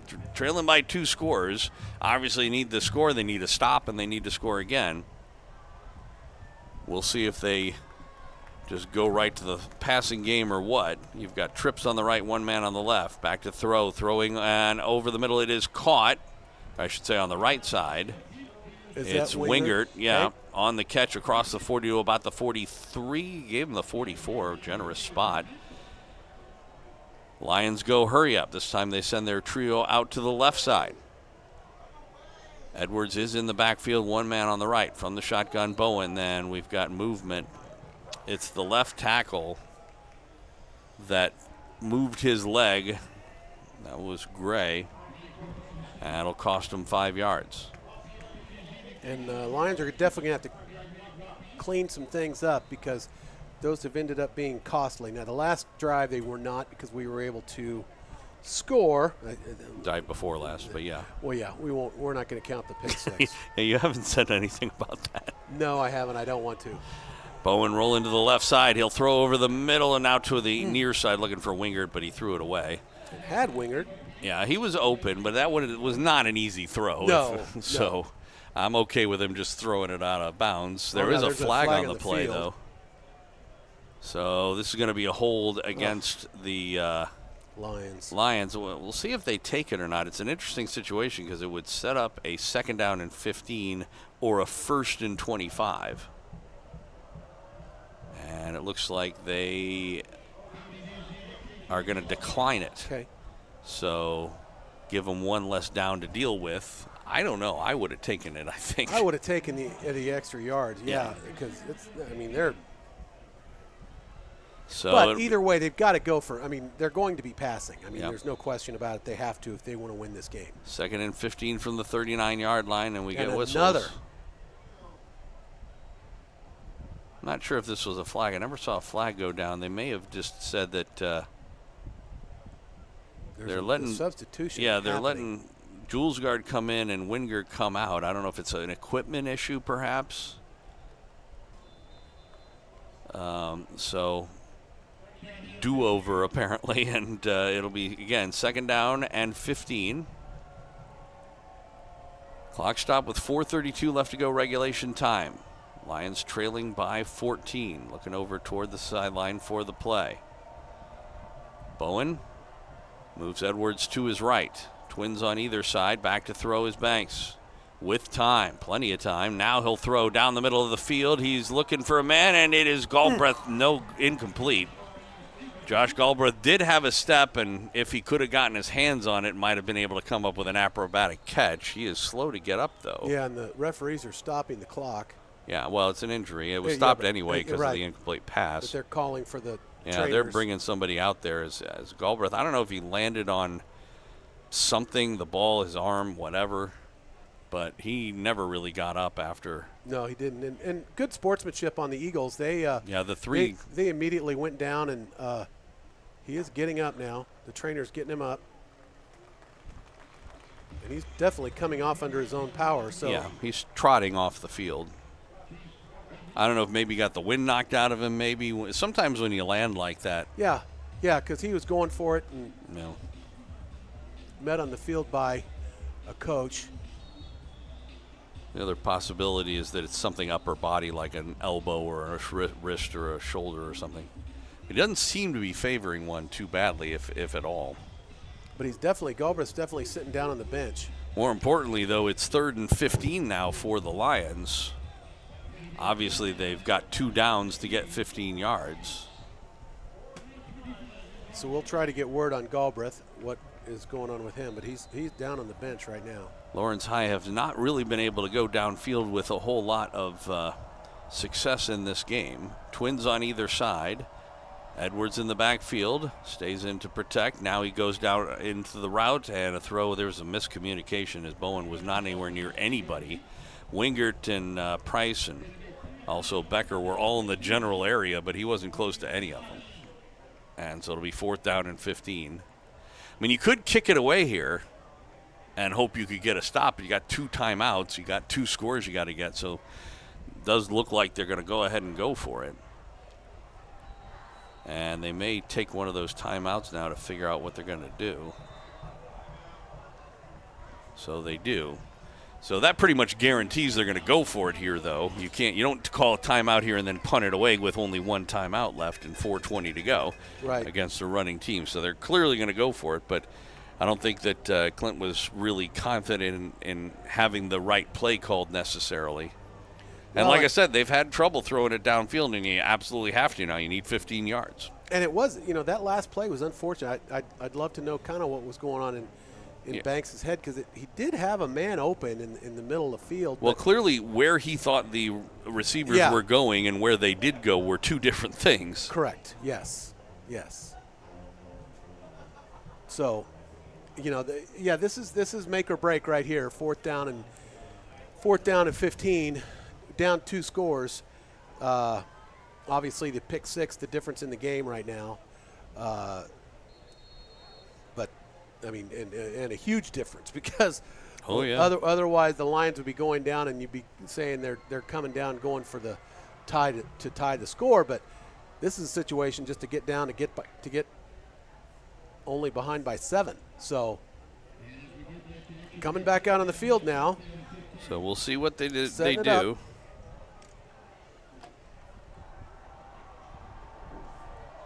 Go with the empty backfield, trips on the left and twins on the right. We'll see if they come after Bowen. There's 4 down linesmen. Edwards in motion. They do all 4 rush. Now he throws his hit as he throws it, and it is caught. It was caught by Wingard, who managed to hang on as he was rocked on the play at the 41-yard line. Good enough for a first down. God bless Gabe Wingard. We are still alive. And he is wobbly. I'm shocked that he has not. He just did, but now no, he's still in the game. He's not leaving this game as Gabe Wingard. It's like too much on the line. 4 minutes left to go. First down play. Bowen back to throw. He's being chased. Rolls to the right side. He will pull up and then just run out of bounds. But he did throw the ball right before he got out, so it really didn't make any difference. No, because he was right there at the. He was at the same where the original line of scrimmage was anyway. Might have gained him a yard if that. So it'll be second down. Yeah. Either way. 3:52 showing on the clock, and again the Lions are trailing by 14. One thing that it does do, by the way, the fact that he threw it like that, is it brings the ball all the way back to the other side of the field. I don't know if he likes that or not. Back to throw Bowen. Throws near side, and it was incomplete. He intended it for Parks, but he couldn't get under the ball, and it ends up dropping for an incomplete pass. It'll be third down and 10. 3:49. Clock stopped on the incomplete pass. Hendricks comes out, and Julesgaard comes in for this third down play. Edwards remains in the backfield. You've got 1 on the left and 3 on the right. Back to throw. And he will throw over the middle. It is caught. Wingard, and he spins out of 1 tackle, gets inside the 30 down to about the 26. It'll move the chains on 3rd and 10. He gets about 13-14. That'll be 1st and 10 for the Lions. And Wingard is starting to rack up quite a reception night. I've got him at 119 yards.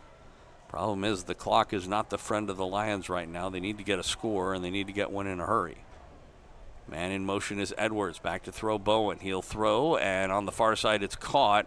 Spinning the wrong directions. Galbraith, good to see him back in there. They stop his forward progress, but it'll keep the clock going with 3:13 and counting, ball on the 20-yard line. Yeah, and only give him. Yeah, it's about 7 yards. 7 yards. Second down and 3. Ball's on the 20, just outside the red zone. You've got twins on the left, 1 man on the right. Back to throw is Bowen. He's looking. Now he's getting chased. Rolls right side. He'll throw, and incomplete. Galbraith was in the vicinity, but he's really thrown it away.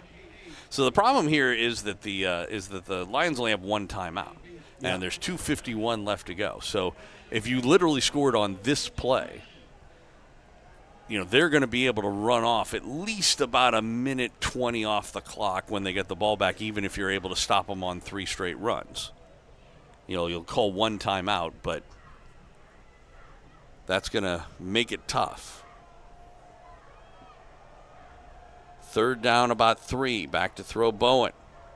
He is being chased now as he comes to the left side. He will tuck it down this time. He'll get his first down. Bounced off 1 guy as he got inside the 15 down to about the 14 or 13. They'll stop the clock to move the chains. 2:39 left to go.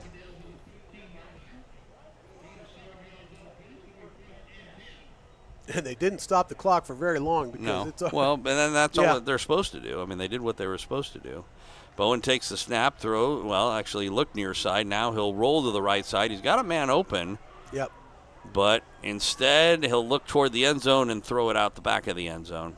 Yeah, and it would have had to be a real quick pass because he had Wingard open at a time, and he had, I believe it was Galbraith again open, but just not for a long enough period of time to make a decision and make a throw. Well, and neither of those kids, Wingard was not in the end zone, and so I think that his feeling was he needed to throw it in the end zone. That, he didn't want to keep the clock running if he threw it for less than that. And, I would love a little quarterback keeper here. Make the play and then quickly run it, but that's not what they're going to do. You're going to throw They're setting up a screen. It's Jackson Becker, and he gets inside the 5, down to the end zone. Touchdown, Jackson Becker from about 14 yards out, maybe 13. And so the Lions are within one score at this point. 35-27, the extra point coming. 2:12 left to go. Again, they've got the one timeout. I don't know if you feel like you have to kick an onside kick here, or at least look for something. Of course, they've still got the extra point. Richardson out of the hold of Bowen. Try and make it a 7-point game. Snap back, ball down, kick up, high, long, and it is through. 2:12 left to go, regulation time, 35-28. Look for an onside kick when we come back. We'll see. I don't know if they'll do it or not. They don't necessarily have to, but they certainly could. All right, we will take a break, and kickoff coming up after this on KLWN. Depend on it. Get your home back to pristine condition with Rainbow Restoration of Northeast Kansas. With the kids back in school, it's the perfect time for carpet cleaning. Our IICRC certified experts ensure your carpets and upholstery are free from germs and grime. Download the Neighborly app or call Rainbow Restoration at 785-371-2400 to easily connect with us and schedule your service today. Rainbow Restoration of Northeast Kansas, because it's not done until it's done right. Your home for the Jayhawks, Lions, and Firebirds is FM 1017 and 1320 KLWN. Depend on it. Back live here in Olathe, Joel Becker and Matt Llewellyn, Lawrence High, Olathe North. The Eagles with the lead at 35-28, about to receive a kickoff with 2:12 left to go.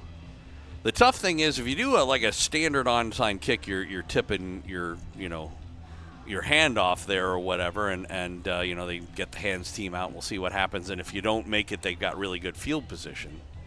The bad thing is, with only one timeout left, you kick it to them, and let's say you stop them on the first thing, and maybe there's 2 minutes left, then they can run it down to maybe 40 seconds, even if you stop them on the next 2 plays, and that's all you have to try and come up with a touchdown. They do have a hands team out there. There's a lot of distance between. You could try that pooch. Another thing that sometimes is effective, and by the way, it is not Richardson's kicking. It is actually Kayvon Price out there to kick this. And they do kick the onside kick. It is loose, and it's going to be, there's a flag at the end of this play. Another one. It was knocked down, and it was fallen on by a Eagle player, and then he was hit, and I think they're going to call a late hit. The coaches don't agree with it, I can say that. And that's going to move it down 15 yards. I was going to say that sometimes, if it were me, I might have considered the kick off the up man. Exactly. I was going to say that because isn't that kind of what they did last week? Yeah, to they some did. Degree? And it worked so well last week. So it is on the Lions. Yeah. Now, I don't know what this. Costly. I was just going to say, the way they did this penalty, they don't have 20-yard penalties, do they? Because that was more than 15 yards that they marked off. I still don't know what that signal is either, by the way. It looked like he was punching himself in the head. Maybe it is a hit to the head or something like that. All right, so 1st and 10 for the Eagles. And actually it is the quarterback, Sarver, who kept it and was hit in the backfield for a loss. The Lions will call timeout with 2:02 left to go. So this is what I was talking about. There's now 2 minutes left to go. Another second ticked off, by the way, after they called timeout. I don't know if they're gonna reset it or not. I think they are gonna reset the clock. They reset it to 2:05. So the timeout by the Lions. They are now out of timeouts. So and that was a pretty big loss on the play, by the way. So he lost 6 yards, or maybe 5, back to the 41. The ball was originally on the 37, or 36 or so. So it's second down, and let's see, they've got to get to the 27. So let's call it 2nd and 14. And, they'll presumably run the ball. Obviously, the Lions would love to be able to find a turnover here, a fumble or something like that. They could throw it. There's trips on the right side. They will instead give it to Adger up the middle. Big, huge hole. That's going to do it. As he gets down inside the 10, down to the 5, touchdown. Untouched from 41 yards out. As Blaze Adger. He is really having a special night, this kid on the ground. I mean, he is racked up the yards. It's got to be over 200 yards at this point. I really have no idea because I don't keep track of Olathe North, but he has really racked up some significant yardage on these Lions. And you got to hand it to their line, and they just opened up a big hole. And again, in that situation, you know what's coming, you know what's going on, and Adger was able to just rip off a 41-yard run untouched into the end zone. Extra point from Sarver is up and good. The weird thing about that is that at least the Lions actually are still actually have a chance in this game because they got 2 minutes and they got the ball. So, they'll get the kickoff. If you can somehow manage to score, you have you can try that onside kick. Whereas if they would have run the clock out, there wouldn't have been anything they could do. So we'll see what happens when we come back. 42-28 our score here on Lawrence High Football on KLWN. Kurt Gieser, State Farm Agency, understands the importance of being a member in the Lawrence community and supporting local.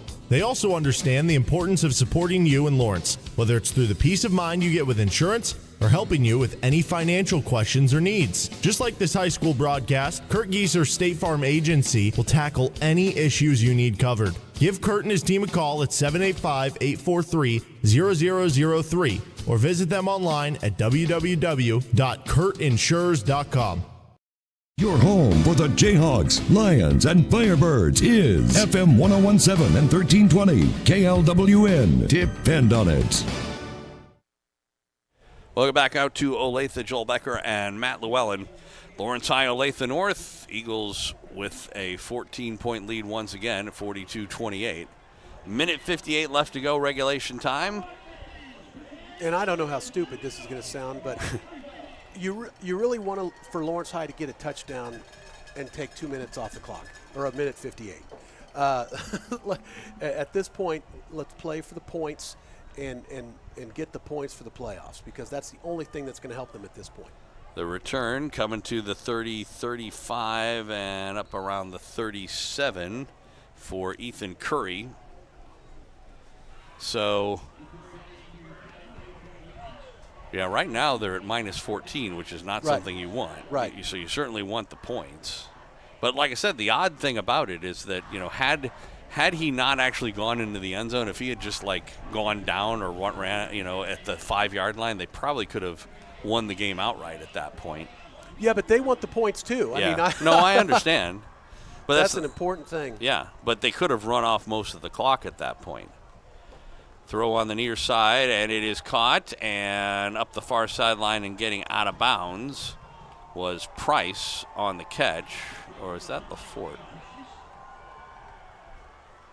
It's Price. Gets across midfield to the 49. Clock stop with a minute 45 left to go. Twins on either side. Back to throw again, throwing near side, and it is caught again, coming up the far sideline, but this time staying in bounds. I believe that was Galbraith on the catch. The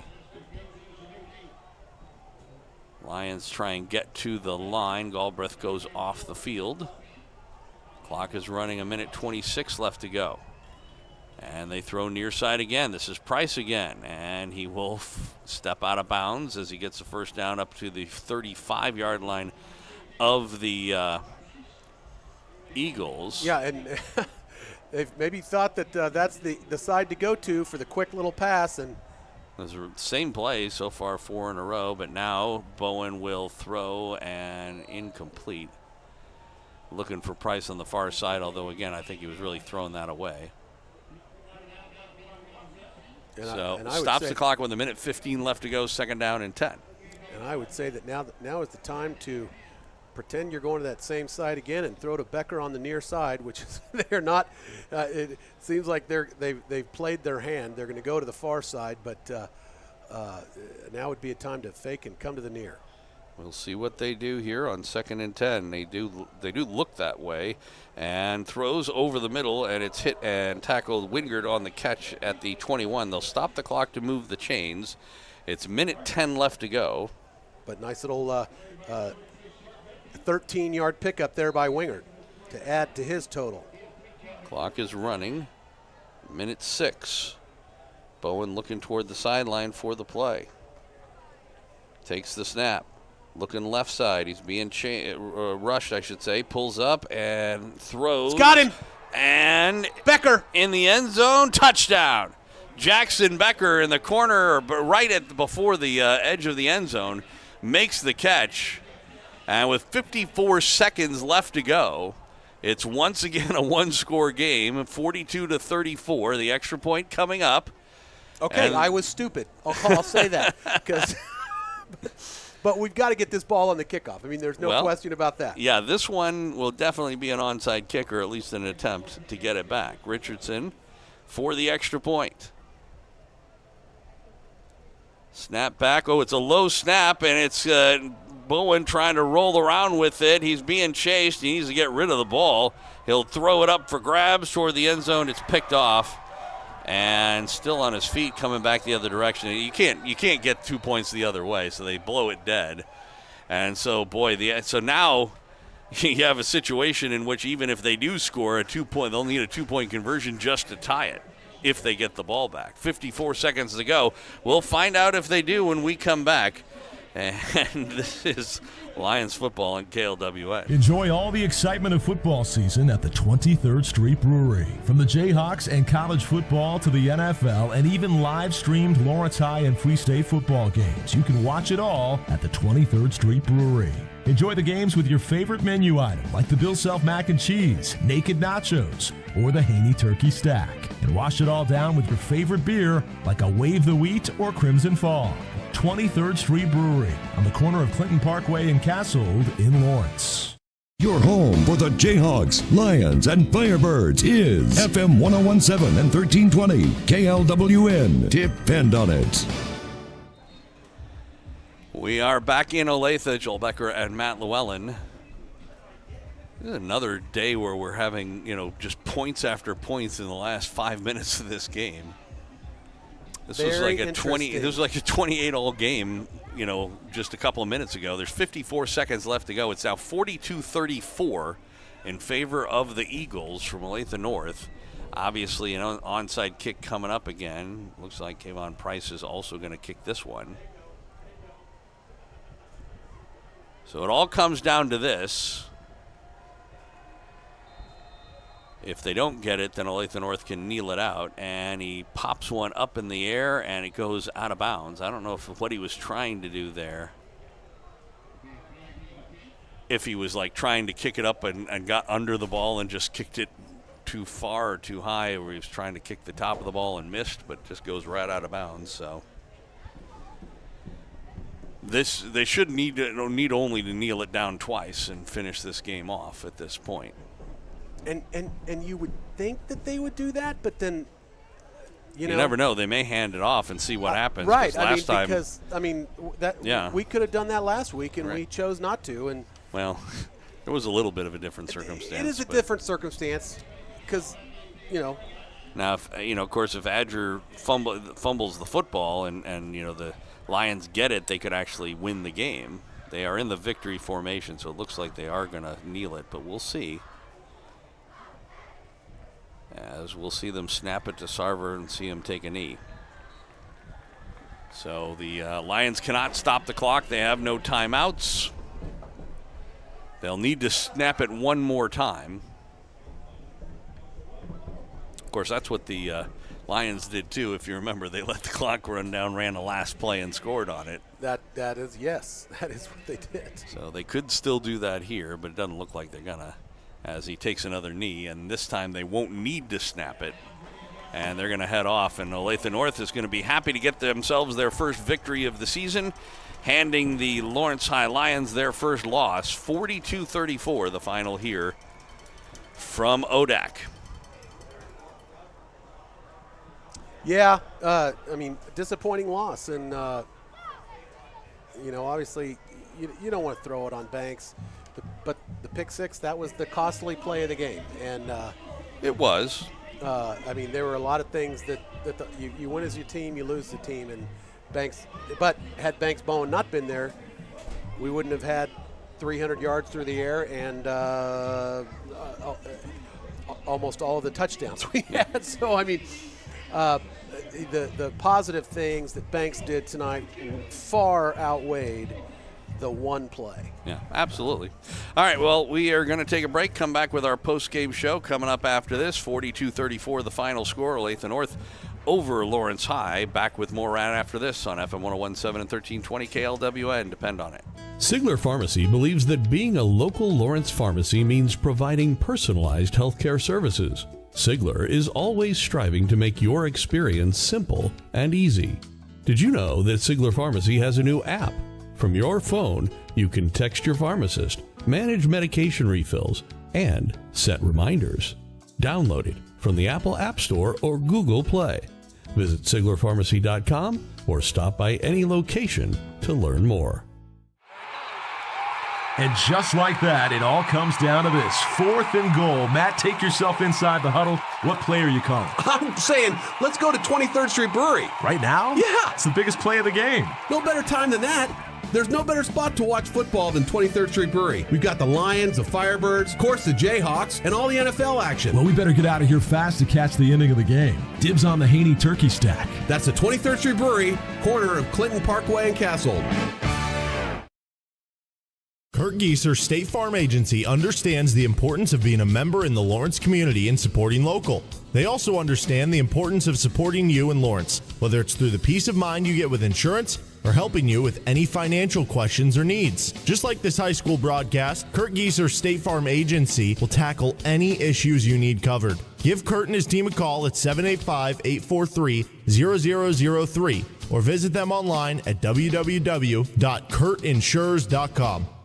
Hey Jayhawk fans, Brian Haney here. I think this upcoming season is going to be one of the most memorable years in the history of KU football. And I'm going to be smiling from ear to ear, as bright as ever with those pearly whites. And we're doing all that winning thanks to my friends at the Kansas Center for Sedation Dentistry. Not only with the Zoom whitening process I went through last winter, but the twice-a-year checkups with my personal dentist, Dr. Kelly Dummerth, have my smile looking better than ever. So as we're winning games left and right and smiling extra bright, I'm thankful for my friends at the Kansas Center for Sedation Dentistry in Lawrence. Get your home back to pristine condition with Rainbow Restoration of Northeast Kansas. With the kids back in school, it's the perfect time for carpet cleaning. Our IICRC certified experts ensure your carpets and upholstery are free from germs and grime. Download the Neighborly app or call Rainbow Restoration at 785-371-2400 to easily connect with us and schedule your service today. Rainbow Restoration of Northeast Kansas, because it's not done until it's done right. Your home for the Jayhawks, Lions, and Firebirds is FM 101.7 and 1320 KLWN. Depend on it. Welcome back out to Olathe, the Olathe District Activity Center, or ODAC. Joel Becker along with Matt Llewellyn. The Lawrence High Chesty Lions dropping their first of the season. 42-34, the final to the Olathe North Eagles, and it was a difficult loss, I would say, for the Lions. It was one of those games where you certainly felt like you could have won the game, and mistakes more than anything else. I mean, starting from the very first drive, which they moved down the field and ended up with an interception in the end zone, And it was actually an interception that was taken into the end zone that kind of ended the game for them as well. Yeah. Every loss hurts. And I know that the coaches and the players, they did not overlook this game. You can't overlook a game against Olathe North, even though they're an 0-2 team, and they just have to figure out a way to come back and beat Gardner Edgerton next week, back at home, and have we need a big crowd out there to root on our Lions and do whatever we can as fans to cheer on our team, and we'll come back from this.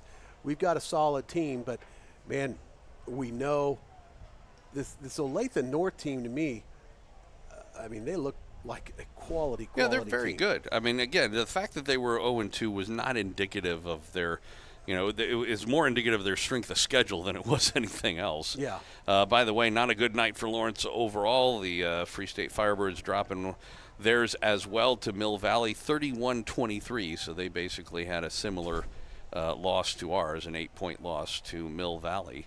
And so, not the best night for Lawrence or Free State, as it turned out. Yeah, and I would say the stat people would look at that and say, "Oh my goodness, well, Free State had, even though they both lost, Free State had a better night than us." But I don't know that that's true. No. This Olathe North team is going to be there at the end. They're going to be deep in the playoff picture. There's no question about it to me, because they are a talented team, and Coach McCartney has been here for a long time, and he's going to do whatever he has to do. I'll tell you this. I wouldn't want to be Shawnee Mission Northwest if I have to play this team again. I'll say that right now. Well, and so that's looking ahead, the Lions again have plenty they need to work on. Lots to think about. As far as looking ahead to next week. It's Gardner Edgerton. Things don't get any easier. Oh, no. That's why I say, Gardner Edgerton, that is going to be a tough game. And again, I know Clint wasn't looking forward. I know the players weren't looking forward or looking ahead and not looking at these guys because, and I probably just need to stop saying it, but this is not an 0-2 team. And they proved it tonight on the field. And if you even, we came in here right at the very beginning of the game, and you saw it. This is a big team, well-coached team, deep team, a lot of specialty players. They've got some talent. So, Gardner Edgerton next week, and that is going to be a challenge. It always is. But I think that the coaches and the players can put it together and make it happen, and we'll be looking at a W for next week.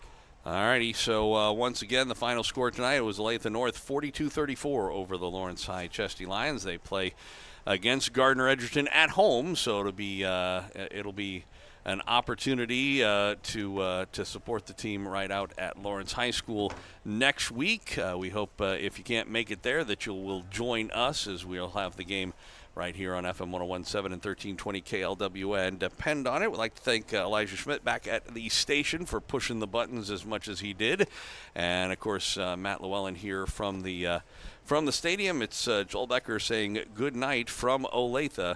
Once again, 42-34, the final. The first loss of the season. The Lawrence High Chesty Lions still 2-1, though, on the season as we move to next week. Thanks for joining us, and stay tuned. More from KLWN. I guess we're back to we're going to be back to Bill O'Reilly coming up here in just a minute on KLWN. What's up, friends? I'm Sean Kellerman. And I'm Daniel Courtwright. Can't get enough of the Jayhawks? Tune in to Rock Chalk Sports Talk every weekday afternoon from 3 to 6. We'll give you the latest and greatest on all things Kansas, including KU football and basketball and more, as well as everything else you'd ever want to hear in the world of sports in Lawrence. Miss the show? Check out the Best of RCSD podcasts anywhere you get your podcasts to catch up on all things KU related. Rock Chalk Sports Talk, your only KU-centric radio show. Every weekday afternoon from 3 to 6 right here on KLWN.